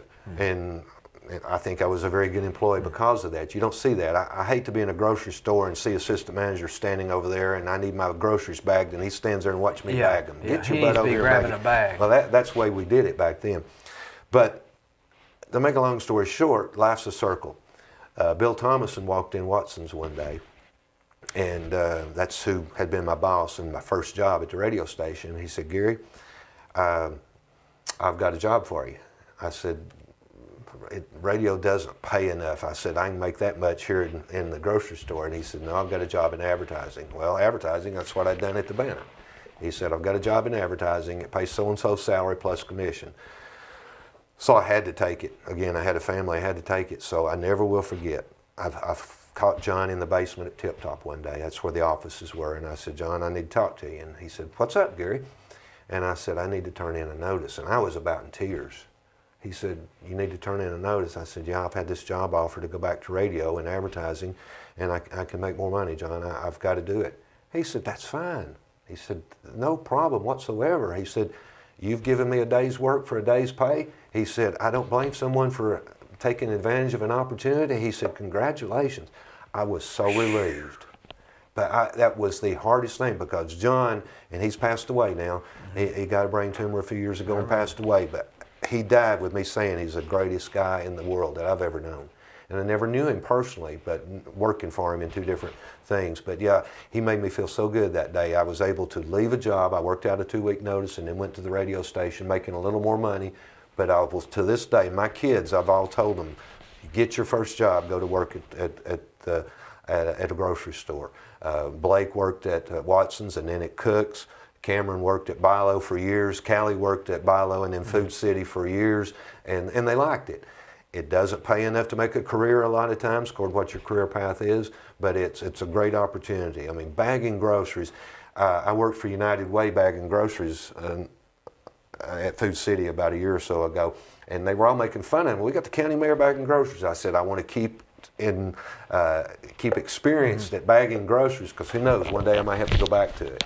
That days of bagging groceries saved my life. First of all, he gave me a job when I didn't have one, and he made me feel good when I had an opportunity to move on. So I love the days. How did he know you needed a job? That was just the way Johnny was. I had been his account representative for all those years, and all of a sudden I wasn't his account representative. So he knew that I'd been let go for whatever reason. I don't know how much he knew about it, but he knew I was gone. And again, he didn't give me no favors. He put me to work. I mean, it was hard work, but with a grocery store, you mop floors, you do clean the bathrooms, you bag groceries, you do inventory. And my kids that have It's done got all it that, all. And you meet people. And that's why I tell my kids, work in a grocery store. And getting all those experiences are great. you are meeting people. You know, a lot of people remember me to this day from working in the grocery store. A lot of people remember me as calling on them as their account rep when I was at the newspaper or the radio. And I'm still the same guy now, and that's a lot of people saying, I can't believe you're still that same guy. I said, well, yeah, I'm not changed, except older and greater and all those kinds of things. You all know, those things, I think, prepare me for what I do now. Though, I think it does. I think it did. Because look at all the people you met at Wildwood and at those grocery I got to stores. tell you a quick story about Wildwood, though. John always told me, or Joe, his brother that was a manager, he said, one day I said, why do we only have one pack of ribeyes on display? And you can imagine his answer. And he said, well, Gary, he said, if you put out more than that, he said, you'll find out in time. So I always watched that. One day, I'm walking, part of my job, if I didn't have anything else, is just walking around, and I noticed this guy it looked like he picked up something and headed out the door. So I watched him. When he got to the door, he didn't go through the cashier, he went under the door, and then he got in the car, and he had a driver in the car, and they were gone just like that, over a pack of ribeyes. Now, I took that personal because under my watch, I'd had a theft, and that's the only one I know of that I'd had. So the next day, I'm telling Joe, I said, Joe, I think I learned last night why you only put one pack of ribeyes out. He said, what happened? And I told him the story, and he laughed, and he said, that's exactly what happens, Gary. He said, you only put one pack of ribeyes out. He said, I only lost 2 ribeyes in that pack. If you'd have had 10 packs of ribeyes out there, I'd have lost 10 packs probably. But it was amazing how quick that guy got that ribeye, got out the door, got in that car, and was going down the street before I could stop him. I mean, before I could... Did they have a butcher at that? Every store had a butcher. Yeah, it did. Ronnie Martin was the head butcher for Watson's. Yeah, they were like the mechanic. You know, the guy that can do that. You had to have a butcher. Oh, yeah. Now, they still have butchers in most of the grocery stores, but a lot of the meat comes in, and then they chop it into and package it. But some of it even comes in. It's not like prepackaged. it used to be. But used to, no, they got a full hanging calf, and they cut it Remember, into the people would actually go to school to be to learn to be a butcher. You know, now that I sell beef to people all the time, the hardest part about selling beef is you can't get processing dates. We need a processing company in Bradley County big time. And so everybody says, well, why don't you open up a processing facility? I don't know of a butcher. You got to have a good butcher, if somebody that knows Don the different Hill cuts. used to do that, Oh, right? yeah. But those people have, long passed on, and they're, Ronnie Martin at Watson's was great, and he taught people to do it, but they've mostly moved on. So you couldn't open up a processing facility in Bradley County unless you had a butcher in mind, because I sure couldn't do it. Walmart's sitting there now. But it's on the south side. That's where Ronnie. It's Don, right Don next to it, Hill's. Yeah. Both of them were down on that road, Buchanan Road behind Walmart. Yeah, as a kid, that's where I went. Now that you sell beef, did you do that did you start that? Do you think that subconsciously is back at the grocery store? Well, life's a circle. I started out growing up on a farm. Didn't like it. It was a dairy farm. A dairy farm is very hard work, 7 days a week, 52 weeks a year. Back then, you were crazy to want to be a dairy farmer. That's why all of your relatives and everybody else retired from it. Yeah. So I had no interest in it. They wouldn't even drink milk. My dad retires and goes to sell the farm. I had no interest in it. Oh man, though, I wish I'd had a different thought process back then. But I had no interest in it. But life's a circle. As I got older, my kids grew up, and that's another story of itself. The empty nest syndrome really, really bothered me. I don't know about you. Most people are happy when that last kid goes off, but it bothered me. It's different. It really is. Yeah. But mine sort of changed. My wife will tell you, from everything, it was all about the kids, going camping and so forth, and all of a sudden there's no kids. So now I go home and the first thing I do is go feed hay or whatever, with the cows. When did you start that? Along about the time of the empty nest thing. You had to have something. Yeah, I did. I mean, my life has pretty much always been about work, but I try not to let that be 24/7. I mean, there's a lot of nights that I have commission meetings and so forth, things like that. But as a rule, I try to cut off at a certain time and go home and have a different life then for a few hours before I go back the next morning. And, it used to be all about the kids. It really was. Going to, my son played football, my daughter played basketball, and going to ball games or something all the time. The empty nest syndrome is not what it's cracked up to be, in my opinion. And it's real, isn't it? It's everybody said, Gary, I can't believe you're not happy. The kids are out of school and blah, blah, blah. I said, man, I don't like it. I don't like it at all. And for about a year, But now I go home and my wife will tell you I may sit down and rest for a few minutes, but then I'm up and at it and I'm out feeding hay or something. Do you think that's your comfort zone? Yeah, I joke about it now. You know, why do you like cows? They're nasty, they're dirty, it's muddy, it's sloshy out there. I said, yeah, but you know, I can tell that cow what I think about her. She can't talk back and she can't vote against me. So, but do you think you feel comfortable there with doing that? I do. I mean, and it keeps me. What's the word? Humble is one word, but it keeps me close to the earth. I mean, there's nothing wrong with feeding a cow. Or, I'll tell you a quick story. Last week, I had a cow that had twins.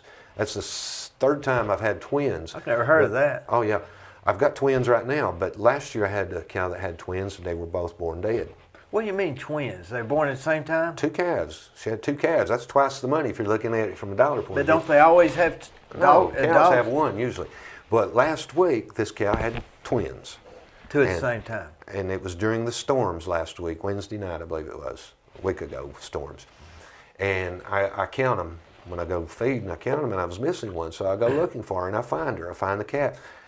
There's a calf that didn't make it. It was born dead. And I look, and there's another calf alive.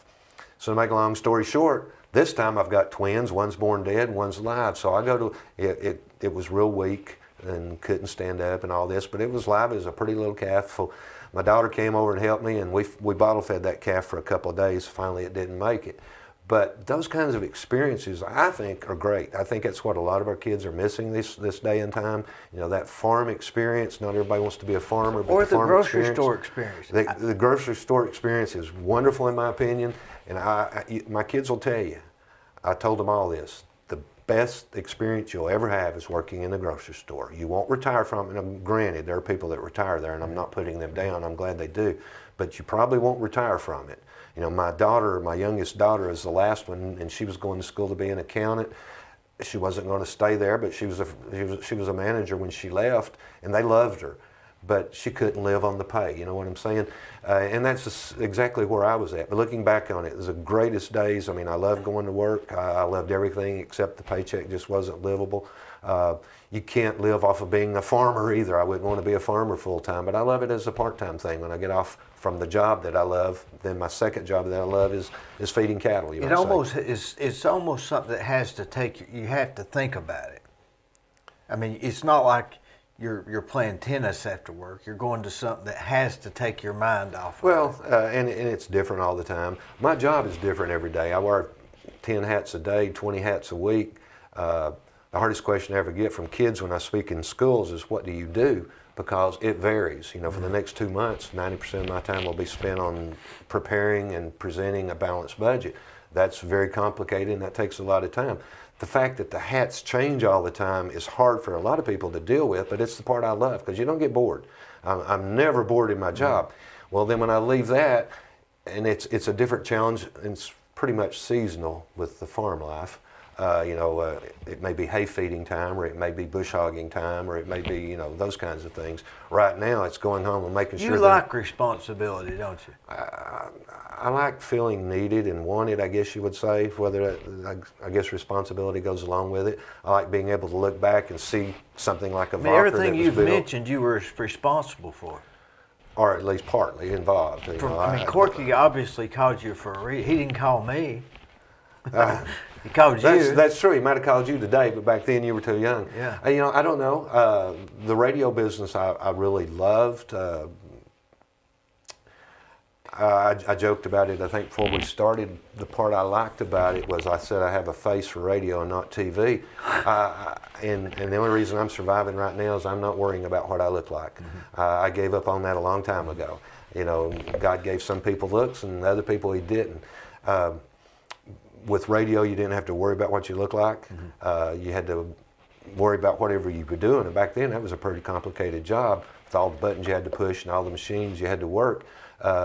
But you just had to stay on top of what you're doing. The time went by fast, and before you knew it, it was time to sign off and go home. I'll tell you a quick thing about the gray beard. Somebody says, "Why do you have a beard? It makes you look older." I originally grew this many, many years ago to look older, believe it or not. That's when it wasn't gray. It was, I guess, black, or at least dark. I was running for office the first time, working through courthouse, and walking down the hall of the courthouse, and I was, hey, I'm Gary Davis, I'm running for county executive, I appreciate your job. And I ran into this old gentleman, and I don't remember who he was, but and you may have heard this story before, but he backed up and he said, well, sir, I might vote for you if you didn't have that old beard. And I'm thinking, I need this guy's vote. I said, well, sir, if you think I'm ugly with this beard, you ought to see me without it. And I went on down the hall. I don't know if I got his job or not. And you say, well, why do you still have it till today? I shaved one time since then, and that was when we made a trip to Florida. I shaved before we went, and the whole time I was in Florida, the kids said, Dad, please grow that beard back. Please grow that beard back. So I never even noticed you had a beard until you just mentioned I try to keep it short and neat. I guess you've always had it. It's more noticeable to some people because now it's white. You know, I lose it up here and it turns white down here. But I probably would look younger, but I've never worried about my looks. One of the hardest things to get used to when I first got this job is you are in a lot of pictures. I'm not one of those people that look for the camera. They used to joke about a certain sheriff, you know, if there was a camera around, he would knock you down to get there. Yeah. I don't like cameras. I just come to the conclusion that it's a cheap camera. It's not going to do me justice. Just don't worry about it. My eyes are going to be closed anyway. I can't look that bad, but yet I always look bad when I see the picture. I just don't worry about it. And somebody said, well, I saw your picture in the paper the other day. I said, well, I'm sorry, I can't help that. You know, I apologize. Even to this day, I apologize usually for it. But you're expected to do a lot of those things. Ribbon cuttings are not things I love, but those businesses expect it and appreciate you coming, so I try to go to a lot of them. That's the thing. The businesses really do appreciate it. That's a big deal to them. They do. I mean, the day they have ribbon cutting, that's their biggest day. That's a big deal to them. And industry, same way. I mean, they appreciate it. So I'm there for them, not because I'm getting my picture in the paper. And they appreciate it. They say, hey, the mayor's coming down. Or why wasn't the mayor here? Yeah, a lot of times I don't make them. You know, Tom Rowland and I used to joke about it a lot because Tom's a great friend of mine. He was a great city mayor. He was at all of them. And he was just a part-time mayor, but he had retired, so he made it a full-time job, and he would be at every ribbon cutting. He'd say, well, Gary, why weren't you at the ribbon cutting yesterday? I say, well, Tom, I've got other things I have to do too. I come when I can, but I can't make them all. I mean, like I said, the next couple months, I'm middle of budgets. I'm not going to get up from that budget process that I've got a deadline to meet. Another thing, they don't really give you a warning about them. You may already have something set up. Talking about the ribbon cutting? Yeah. Well, they'll give you a warning, but they don't put it around like your schedule, month. right? They'll say, well, I may know for a couple of weeks in advance, but it's been really hard here lately because I haven't had an assistant. Normally, they might send a schedule for 4 ribbon cuttings, and I'll try to make 2 or 3, maybe all 4 of them, but usually 2 or 3 of them, and I'll give the list then to my assistant and say, I'm not going to be able to make this one, would you go? And that way, that business knows that at least someone from the county mayor's office was there. But for the last 2 months, I haven't had an assistant, so I've been missed, and there's been a couple of businesses say, why wasn't somebody from the mayor's office there? I couldn't make it, and I didn't have an assistant then. Starting to, very soon, that'll be different, though, so I look forward to it. You hoping to get somebody else? I've got someone starting on the 29th. I don't know what day anybody will be seeing this. Lindsay was good, wasn't he? Lindsay was good. Dan Howell was before him. He had to have been good. You know, Dan Howell had been my opponent in previous elections, so a few years after he was my opponent. I'd hate to run against him. Well, he was there, and neither one of us won. I got beat by 100 votes, and I blamed it on him. And I said, Dan, it's your fault. And he said, you're right, Gary. He said, next time I'll support you. And he supported me in the next election, helped me win. You can count on Dan. Probably 10 years go by, and he retires from Fox News. And I called him up. I had an opening, and I said, Dan, how would you like to work for the county mayor and be my assistant? And he did, and was great until he decided he wanted to be a state rep in Nashville, which I don't know why he wanted to do that. And then Lindsay took his place and did really good. Dr. Hathcock had retired from the chiropractic business, and he knew about government. He had been a commissioner for many years, so he knew a lot about county government, so he served well. And Adam Lewis, who's been involved in lots of campaigns in recent years, I hope people that he's worked against don't hold that against him, but he has a good background. I think he'll be a great assistant, and he starts on the 29th. I look forward to that, having someone there because not every all meetings are important, but not every meeting can I attend. I mean, it's just impossible. It's impossible. It's not because I'm going home to take a nap, it's because of a conflict usually. But I always want to be represented, so if I can't, then he can. How do you work out the budget? I wouldn't know where to start. Well, I'll tell you, it's very complicated. And what is the budget? I do it the old-fashioned way. I start today, and I've got April, and May. I've got 2 months, and I'll go through every line in the budget, and I'll mark it up. Who creates the lines? Well, they turn in budget requests, and that was done last week. Those budget requests come So in. these departments send in their Each request. department sends in their budget now and what they're asking for next year, and we compile it. It's a book about that thick. That book goes to the commissioners. In the meantime, then I start putting together what I call the balance budget. This one this year is 2.3 million out of balance. Well, what? It's because of whatever departments ask for. Right. They'll tend to ask for more. You may have gotten 2 million this year. You asked for 2.3 million next year. You can't just say, okay, 10 departments, everybody raise it by 10%. I've had commissioners in the past that wanted to cut them across the board, and you can't do that because so I do it the old-fashioned way. I know I've got right now. I've got to cut 2.3 million. Well, 2.3 million out of whack. I don't know what revenues are yet, so I start doing first round of cuts. I'll go through the entire budget and make cuts. Out of that 2.3 million, I'll probably make $1 million in cuts. Things that they may have wanted, but they could do without for another year or so, type thing. We can't afford everything everybody wants. Hopefully you've had that discussion with your wife before. Yeah. And it's very similar to that. Then in the meantime, I will find out what our revenues are for next year. How much our property taxes are going up, how much our sales tax is going up, and I'll put together a revenue projection. And let's say I'll make up numbers. I've cut it from 2.3 to 1.3. Revenues are going to go up 800,000. All right, if you add in 800,000 in revenues and I've cut it to 1.3, that means I've got another 500,000 to cut. So I'll start back through them again, and I'll do a second round and cut that other 500,000. Come June, the first Monday in June, whatever that date is, I will present a budget to the county commission that expenses are match the existing revenues. That's what I call a balanced budget. And I've done that every year. I've never requested a tax And so increase. they vote on it. And then the commission will either adopt the budget as is. Usually finance committee will meet and they'll fine tune it. They have every right to make whatever changes.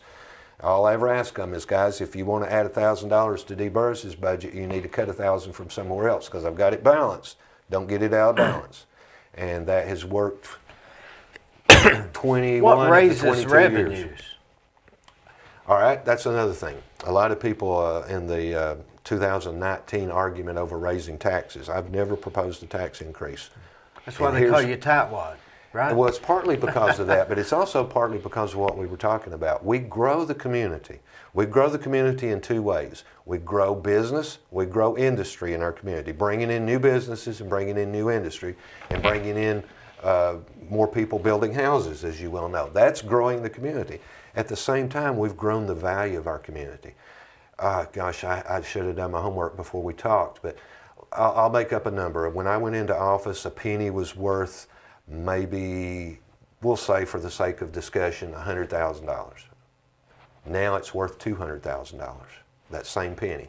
That's because we've grown the value of our community.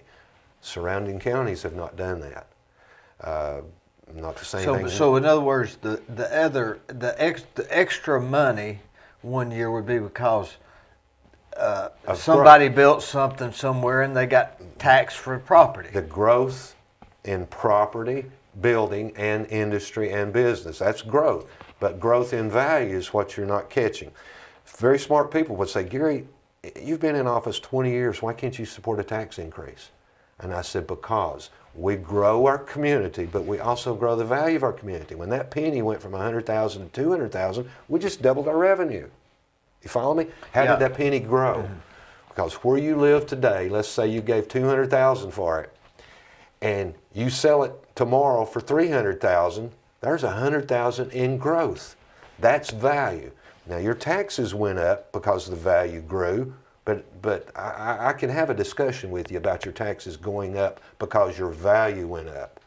But I cannot argue with you that your rate should go up just because I arbitrarily have the power to raise your rate. We should grow our community, both in business, homeowners, and industry, but we should also grow the value. You cross the river into Bateman County, their value hasn't grown like ours. You can buy a house up there a whole lot cheaper than you can in Bradley County. Now, that's bad if you're buying a house, I grant it. But if you own a house and it grows in value from 100 to 200,000, you're a happy guy. Yeah. But you're also paying us more taxes. And that's So- where the other money The comes other growth. in. That you got to spread out Right. between these departments. So these smart people would call me up and say, why can't you support a tax increase? Gary, we can't always live on the same dime. And I would have to explain to very educated people, we're not living on the same dime. Our budget's, our budget's $150 million, not counting schools, $150 million today. It was probably not even $100 million when I went into office. So we've grown the budgets, but the challenge is to grow your budgets as your revenue grows.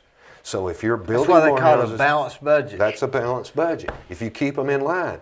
But now if you grow the budget more than your revenues, then the commission's got to raise the tax rate to bring revenues up to match it.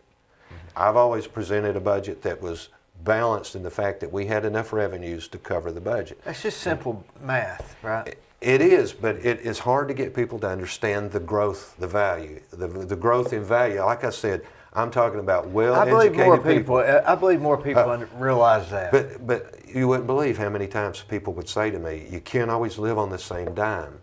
You take the school budget. Bradley County's school budget is $100 million. I can remember when it was $30 million. People at tripling. Trevina School would roll over in their grave. wouldn't So the budgets have grown. Now, the schools is a different story because a lot of their funding comes from the state. But if our budget's 150 now and it used to be 100, that means it's grown 50 million. But with my budget proposals, you can bet there's 150 million in revenue to cover it. I'm not going to go to you and say, look, you're paying $1.78 today, but I'm going to up it to $2.50. Why are you doing that, Gary? Really, if they would be truthful, it's because they can. Just like the president now is saying he's going to up our taxes to pay for some program he's got going. Why is he doing that? Mainly it's because he can, if he gets the Congress to approve it.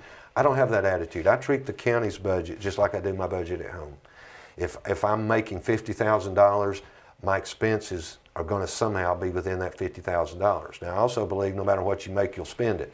So, and you know this, as you've grown your income over the years and now you're making $200,000, you're still spending it probably. Oh, sure. And yeah. the same thing with the county. As our revenues have grown, we're spending it. We always have needs. And that's okay, But, right? yeah, as long as they stay balanced.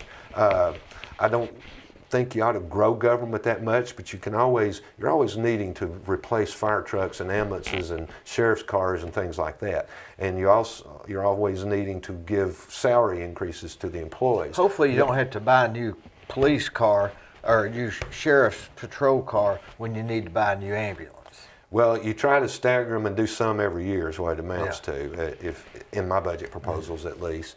But we just got a new fire truck the other day, and that thing cost, $700,000. I mean, they're very expensive. Does it come with everything? That price would have everything. They get built, and then they go to another place and get equipped and all the How lights. do they and do everything. that? Say, we want who decides what kind you get? I pretty much leave it up to the director, the department head. Which is who? Sean Fairbanks is the director of emergency services, but him and his chiefs.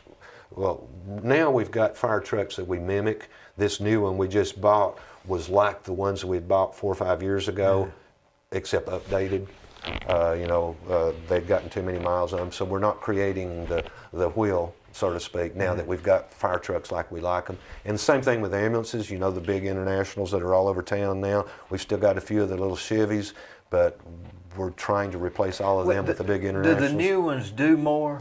On the ambulance, the big international, what we learned over time was those ambulances, the box, there was so much going and stopping that they went through transmissions like crazy. And I was thinking, and the director agreed, check with Chattanooga. They've got these internationals, and it just tells me that the bigger truck, the bigger chassis with the same box on it and a different transmission, different engine, it's going to cost more, but I'll bet you find out that it lasts longer. And they checked with Chattanooga, Hamilton County, not Chattanooga, and that was the story they had. So we started buying them, and that's been our story so far. The bigger chassis, the bigger international truck, same box, exact same box as on our new ambulances that was on the smaller ones, but they are so much better maintenance-wise. But when you see a new one of those come out, and we've got one on order right now, that's $75,000 right there, just for the truck with the same box on it. So very expensive to replace this equipment. You've got to do some all along. You've got to plan. If you don't, you don't have a. In this new budget, he's he may be asking for 4 ambulances, new ones. He'll probably get 2, and we'll keep doing that. You see what so I don't very rarely cut the budget per se, but I may cut the request.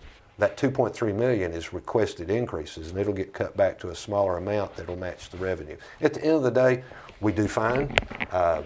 We continue to provide the level of service that our citizens expect. We continue to grow our departments. You know, they have to grow in numbers too as the population grows. We've built more fire stations. We've got more ambulances out there. Right now, our biggest challenge is to get employees. Paramedics are very hard to find. We've upped the pay somewhat, but it doesn't pay enough to incite It's got to be the worst job. It's a great job if you have a calling for it, so to speak.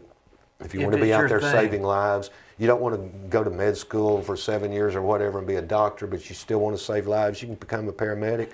And the things that we have on those ambulances, they save so many lives. They're on the talking to the doctor back at the ER, but that paramedic is saving those lives.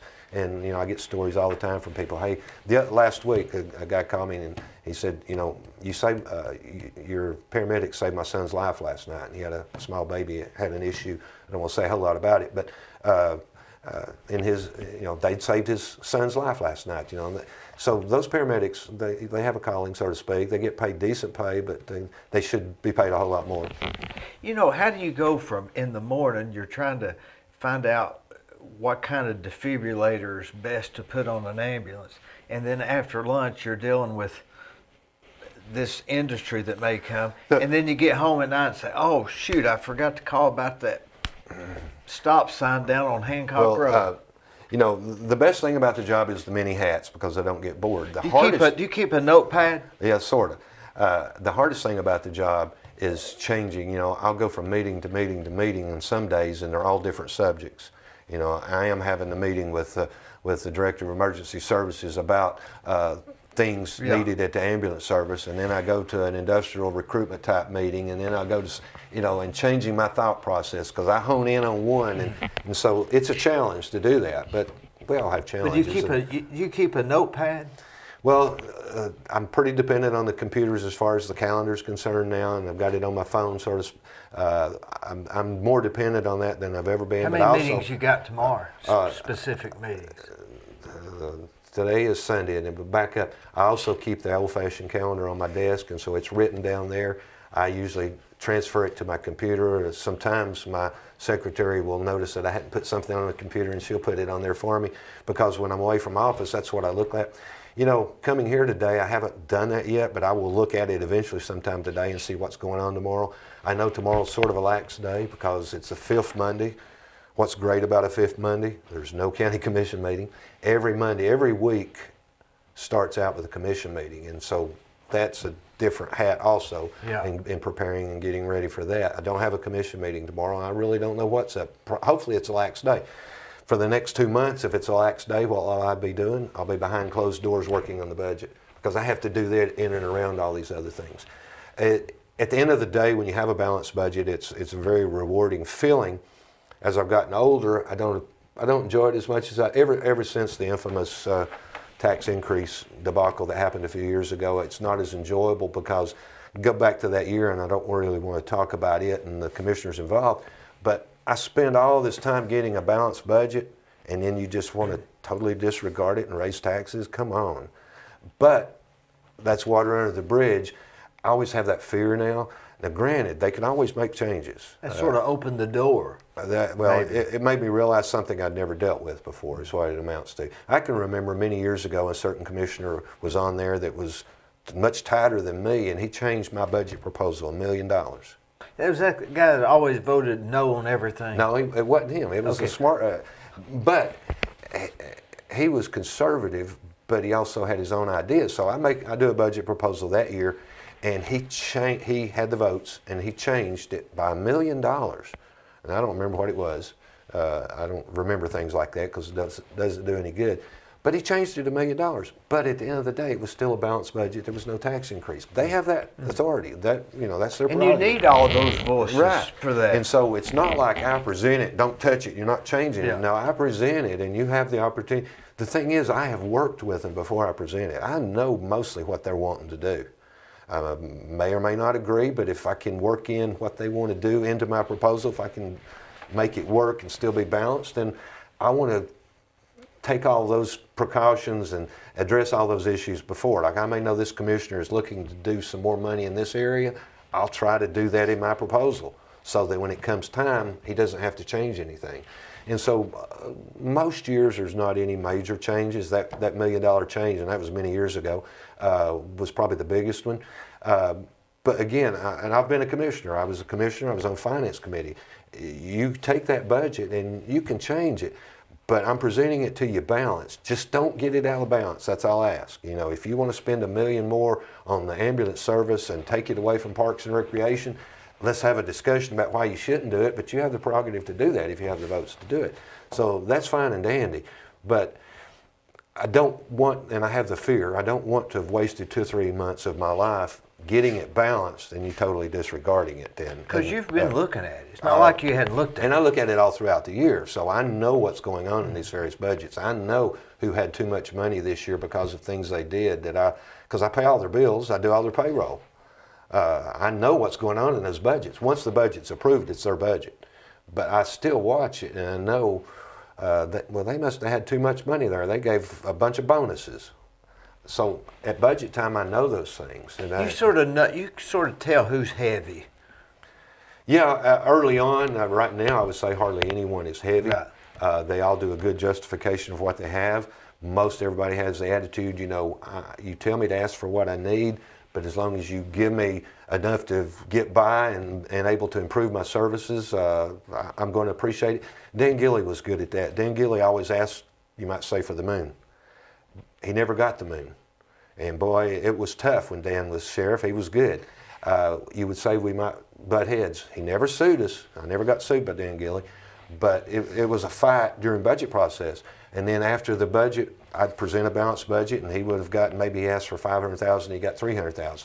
He would come to the commission, he'd say, you know, I needed $500,000. We couldn't afford it. I understand that. Mayor did a good job.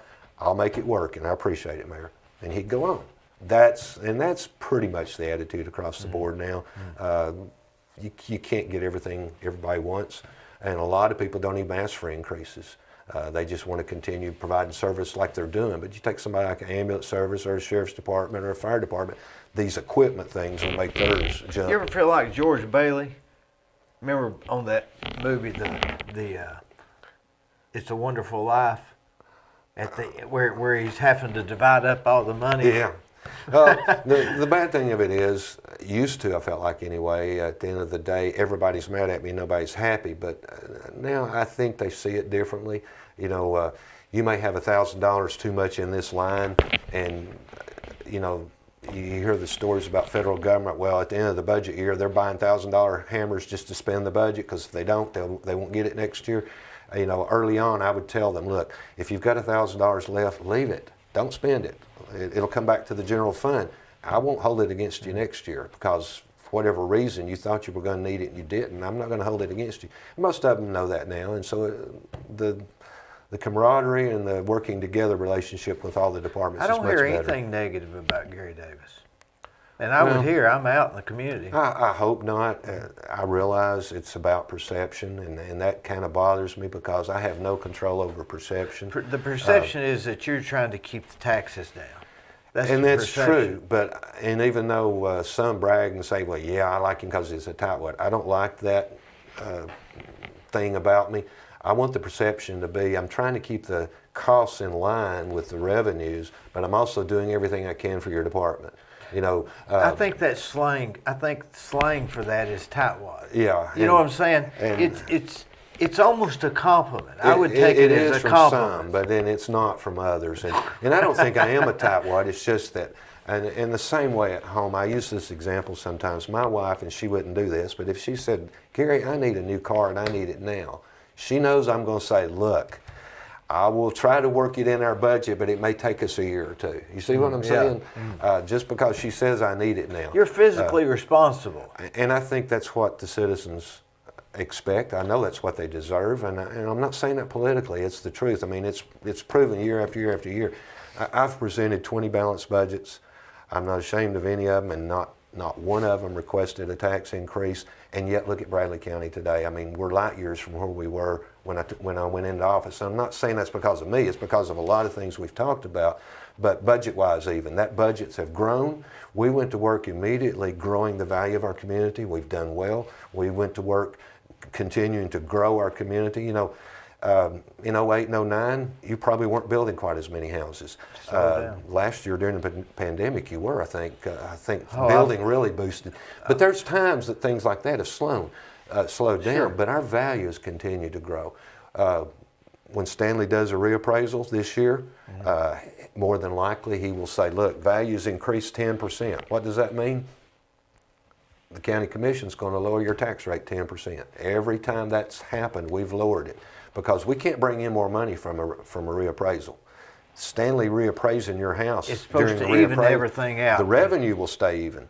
Now, some people's value may have gone up 20%, and the average was 10, so we cut the rate 10, so you got an increase. But we can't bring in additional revenue. Now, some governments will take advantage of that, and they will leave the tax rate where it was. Well, that's a tax increase because based on the law, you're supposed to have lowered it, and technically you lowered it, but you also raised it back to where it was, and then you go around town telling everybody, well, I didn't raise taxes, that's the same rate it was before. It should have been lower. The Bradley County Commission has always lowered it to match that. And I have no doubt the value's grown, but that gives you a good gauge of how much our value is growing. More than likely, it'll be, say, 10% growth. We'll lower the rate 10%. We don't get more money, but a lot of homeowners got an increase. But a lot of businesses probably got a decrease because we do it on the average. So that doesn't mean everybody's stayed the same. It just means the bottom line stayed the same and we brought in the same amount of money. It's hard to explain to people. And that only happens every 4 years. We've done it. Bradley County is is probably the best county to live in. In my opinion, my slogan on my column every week is that's why Bradley County's Tennessee at its best. I really believe that. When the governor was here doing the groundbreaking on the Pie Center, you know, I thanked him for coming. Appreciate you being in Bradley County. Come often. Come to all of our groundbreakings you can, and you'll learn, just like I already know, that Bradley County truly is Tennessee at its best. I think we are. There are a lot of good communities around, but, you know, in attending county mayors' conferences across the state back before the pandemic, most counties were the envy. We really are. They would love to be more like a Bradley County. And we've been fortunate in a lot of ways, and I'm not taking credit for any of that personally, but we really are. I mean, I'll get calls from West Tennessee saying, now, how do you do your fire department? We've got a volunteer fire department, and we would like to be more like Bradley County. I get that ambulance service. I mean, we're the #1 ambulance service in the state, in my opinion. And other people say, we've got a private ambulance service. How do you do yours? But you know, nearby Hamilton County, a lot of the county in Hamilton County, 58 Highway is serviced by a volunteer fire department. Nothing against volunteer fire departments, they're great. But we have a paid staff responding to your house no matter where you live in Bradley County. There's a paid battalion coming to your house 24 hours a day. That is a really big deal. It is a big deal that we don't appreciate. Hamilton County can't say that. Macmillan County can't say that. Ray County, Meigs County, Polk County. Nobody can say that. But we can say it here. Now, granted, you pay a fire tax, but you have a 4-man battalion coming. And we didn't have that when I went into office. We were totally volunteer. Why was early on, fire was one of my big things. And I'll tell you a quick story there. I told you earlier I attended Taylor Elementary School. That's where I went the first 8 years of my life. Back when I was a student at Taylor Elementary, and it's probably about the 2nd, 3rd grade, I never will forget one day a fire truck passed by. And, you know, that was a big deal to a kid at that age. And, you know, it wasn't me personally, but later on I found out a really good friend of my family's on down the road past where we lived. He was an invalid, bedfast, I guess you would say, at his home. And his wife had gone out of the house to go to the mailbox. And I think the heater blew up or something, but whatever happened, she's out of the house, gone to the mailbox, and the house catches on fire. And he's bedfast, he can't get out. You know, you can just imagine what she was listening to. Oh, God. And as a kid, that made a big impression on me. So one of the things when I got into this job, we didn't even have a volunteer fire department whenever I was on the commission. We created the volunteer fire department then. Back then, we paid the city of Cleveland to go to a structural fire, and they had to come from downtown Cleveland. Well, that fire truck that I told you passed by the school had come all the way from downtown Cleveland, past Taylor School. If you know where that's at, it's way out. And even another probably 5 miles past there to get to this house. By the time they got out there, not that they did anything wrong, but by the time they got out there, that house was fully engulfed and that guy burned alive. I always remember that. So when I'm on the commission, we gradually changed from paying them to make that run to creating volunteer fire stations all around the county. And that was much better than what we had had. But granted, volunteer fire stations aren't manned 24/7. I mean, you may be a dedicated volunteer fireman this evening, but at some point you go home and go to bed. And so if that fire is at 3 o'clock in the morning, there's a good chance you've got to get out of bed, go to the fire station, get the fire truck, and make that fire run. So there's a lot of time lost. And time is important in fires. So we created the volunteer fire department, and that was a step up. But in recent years, one of the good things that we've done is we've converted to a paid fire station. And we have 4 fire stations that are fairly strategically located, not talking about the volunteers. They're still all in place and somewhat operational, but we built 4 paid fire stations, and each one of those has a 4-man battalion, 24 hours a day. And they're located pretty much in the communities. So there is a paid station where the firemen are there at the station, ready to go to that fire when that gentleman's house catches on fire. With no extra charge to the Bradley County people. Well, they do pay a fire tax if they live outside the city. They're paying a Bradley County fire tax. Is it small? In my opinion, it's very small for what they're getting. They may not realize it until they have a fire. But back to that example, that fire truck now could get there possibly in time to save that guy's life. He was almost the Polk County lines, the reason I say possibly.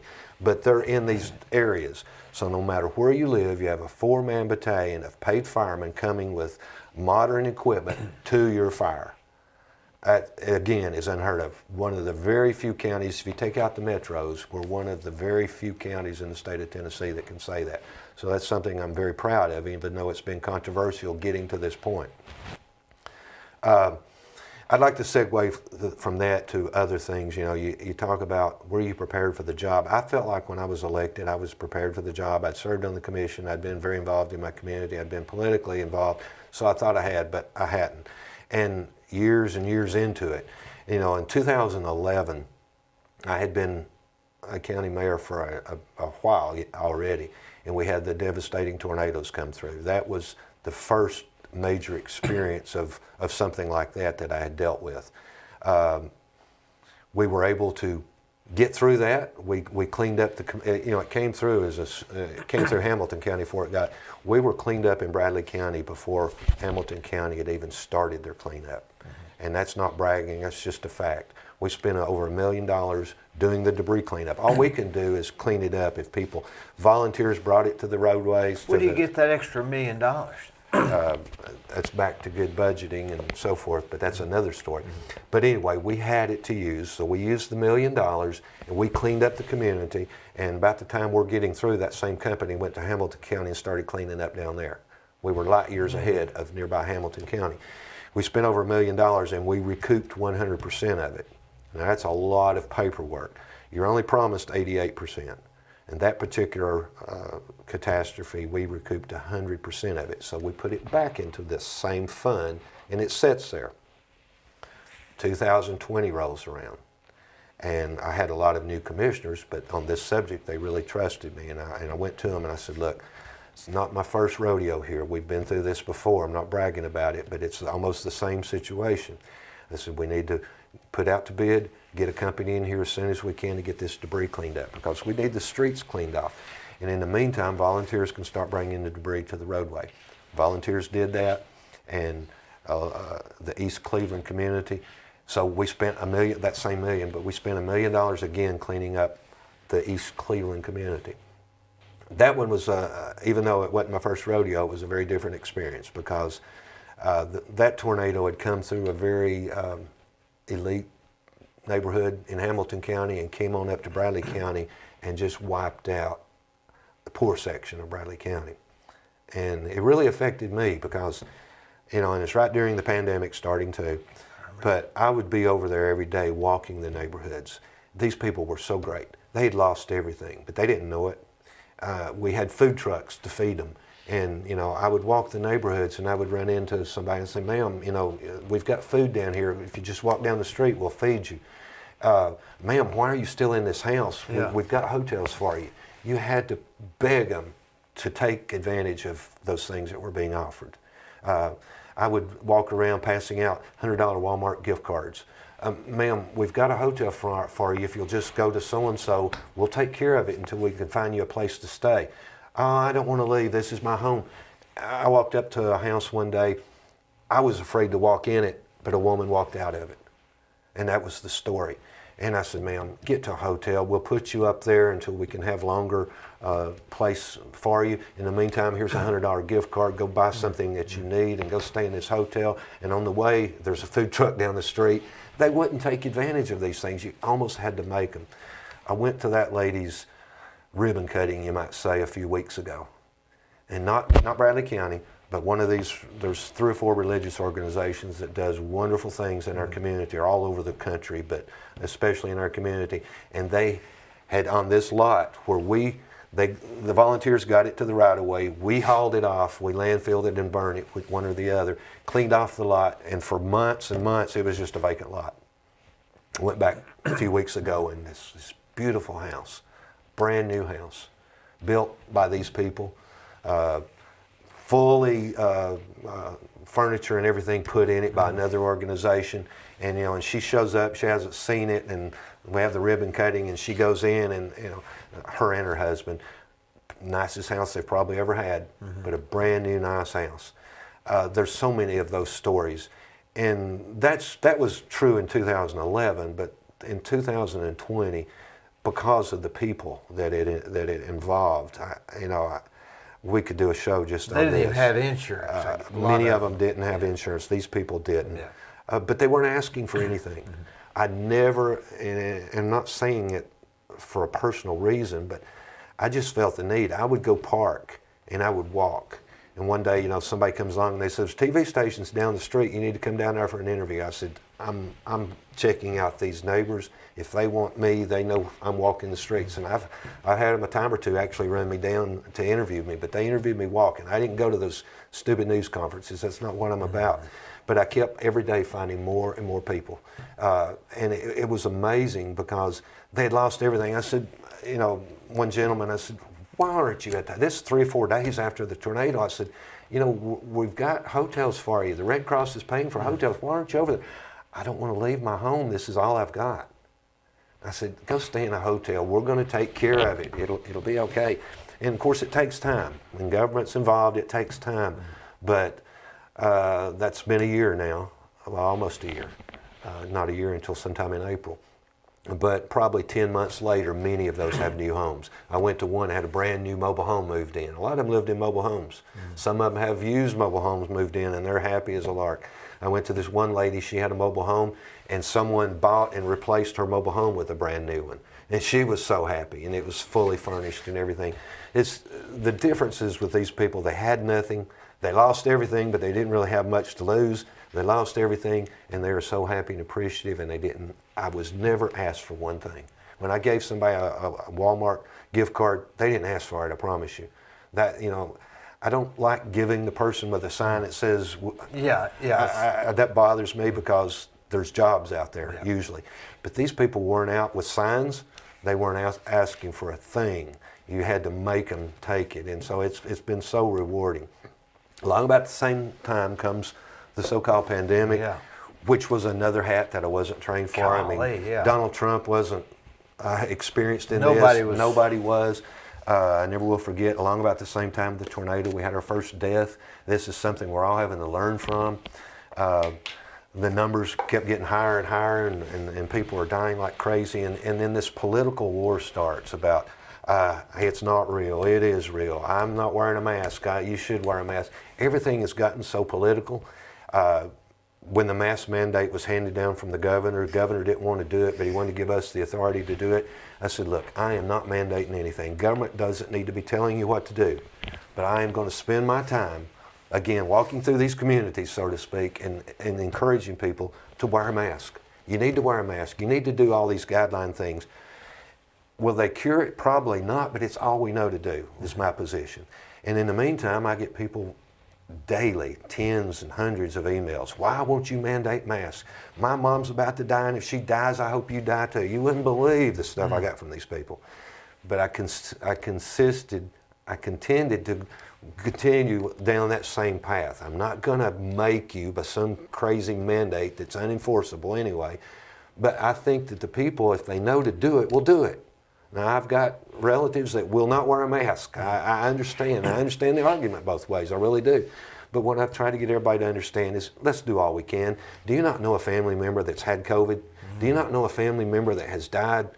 I mean, I've been fortunate, knock on wood, I haven't lost a family member to COVID. I lost a brother during COVID and couldn't visit him in the hospital because of COVID and all of that. So I kind of experienced how it is for someone to die when you can't visit them. But and till this day, they want to argue about wearing a mask. I said, look, it's all we know to do, and it sure is the hell better than the alternative. Well, now the argument comes along about vaccines. Oh, I don't want to do a vaccine. I'm afraid of what it might cause. Those scares have always been there about any vaccine, whether it be polio. I mean, I know some horror stories that have come out of vaccines over the years. But again, if you know of someone who's died of COVID, if you know of someone who is suffering from COVID, maybe they've recovered, maybe they didn't recover, isn't vaccine better than the alternative?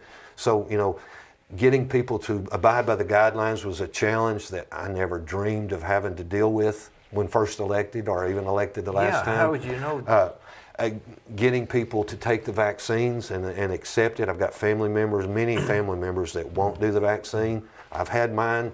I told somebody jokingly I didn't grow a third leg, but I know things do happen. But again, it's better than the alternative. So right now I'm in the middle of having to beg and plead. Continue to wear masks, continue to abide by the guidelines, but in the meantime, please get a vaccine. And by the way, on that subject, I just got notified before I came for this podcast, I guess you call it, because my challenge recently is getting enough needles in arms. I want to get as many vaccines on a daily basis out there as we can, and it's like pulling teeth to get it done.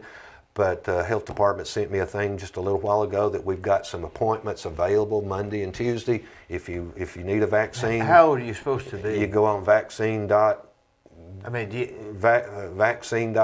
believe. It's on my Facebook that tells you. You have to be a certain age? Right now, it's pretty much open to anyone over 55 and above, and officially on April the 5th, it's anyone 16 and above. So anyone can get it. The 5th, you just got to go through the process of getting an appointment. And I promise you, I've never had anything but good said about the appointment. You go to First Baptist with an appointment, and you'll be in and out in 30 minutes. And if you go on Wednesdays, you can eat there for lunch. I guess you could do that, yeah. We have people showing up when it's too early, it's not time for their appointment, and it causes a little bit of a bottleneck. But when people say they got their vaccine, I ask them, where'd you get it? I got it at First Baptist. Well, that's the Bradley County Health Department. And every single person I've asked, have you had yours? I'm not going to put you on the spot. No, but I'm going to sign up. There's a place you go on the internet, and it's vaccine.org, I believe. VaccineTN. Type your county in. It'll ask you questions like age, your address, and all these things, and then it will assign you an appointment. And if your appointment is Monday at 3 o'clock, you go at 3 o'clock, you'll be through the line to get your vaccine in 15 minutes, and then you've got to wait 15 minutes to make sure you didn't have a reaction to it, and you're gone in 30 minutes. And then go back in a month? If it's the Moderna. How do you know which one you're going to get? Can you choose? They'll tell you then. No, you're not to the point of choosing. Yeah. So either one, it's irrelevant. Either one of them, and then the other one, the J&J one's, I believe, coming this week, and that's a one-shot thing. It's not quite as percentage good, but it's a one-shot thing. But get the vaccines. That's our challenge now. We need everyone to get the vaccines. I am so sick and tired of talking about and dealing with pandemics. Let's get on to something else. That's right. Get this vaccine and get on to something else. We've been fortunate there too. Bradley County's never been shut down. Our office is never closed. The courthouse was somewhat closed for a few weeks because the state closed courts. The jail visitation was closed for a while. There's been a lot of things that were kind of shut down, but our government is not shut down. Bradley County businesses have not shut down. Building has boomed in 2020. We've been fortunate in Tennessee and Bradley County again. Sales tax is way up right now whenever New York and California are having all kinds of problems. We've done things right even on that, and there's been a lot of mistakes made, don't get me wrong. I mean, it was a learning curve for everyone. Nobody dealt with the pandemic not many people have dealt with tornadoes like I was talking about, but we've gone through it. There's been a lot of good people die and pass away. We need to remember those, but we need to get vaccines out and stop the dying. You know, our dying now is reduced down to about 1 a week. There for a while it was 2 or 3 a day, just in Bradley County. And now they've got a vaccine. They've got a vaccine. Get on with Let's this get it thing. out, and we need to get more out. And I'm pushing. You know, they're available at pharmacies, Walmart, both Walmart pharmacies, Medical Center Pharmacy, the one on 25th Street. I can't think of the name right quick. They all have vaccines, and we have them. But we need to do more. Shipments are increasing. There at first, you didn't have the supply to do more, but the shipments are increasing now. So my challenge now is to get everyone vaccinated. I want to get to that so-called herd immunity around 70 or 75% and not ever mention the word again, because we've got other challenges out there. There will always be a challenge, don't get me wrong, but I hope it won't be a pandemic or a tornado. And this is something we can do something about now. It is, and again, it's easy to be critical. Did Trump do this right? Did this governor do this right? Everybody made mistakes. Everybody. But we've come through it pretty good. Trump did great with warp speed of getting the vaccines out so quick. And now it's our challenge to get them. Vaccines until they're in arms are not worth anything. So we've got to get them in arms. We've got to convince people that why compliment him on that if we're not going to get it? That's true. Yeah. And a lot of people that were Trump supporters are not necessarily vaccine people. And that's why Trump the other day publicly said, folks, I got the vaccine, you need to get it. And I'm glad he said that, because we need to get it. And in the meantime, we still need to continue to remember the guidelines. People are sick of hearing that too. And, you know, I'm not for mandating anything. I bet you're sick of saying it. I am. I really am. But, you know, I took it as a challenge. I'm not going to mandate something, but I'm going to spend every penny of time I have trying to convince you need to do it. And because of vaccines, fewer and fewer people are wearing them. And the people that know more than I do, say that until we get to herd immunity, we need to continue to abide by all the guidelines. So I have to believe them. I still wear my mask. I took it off to come in here for this program, but I still wear my mask.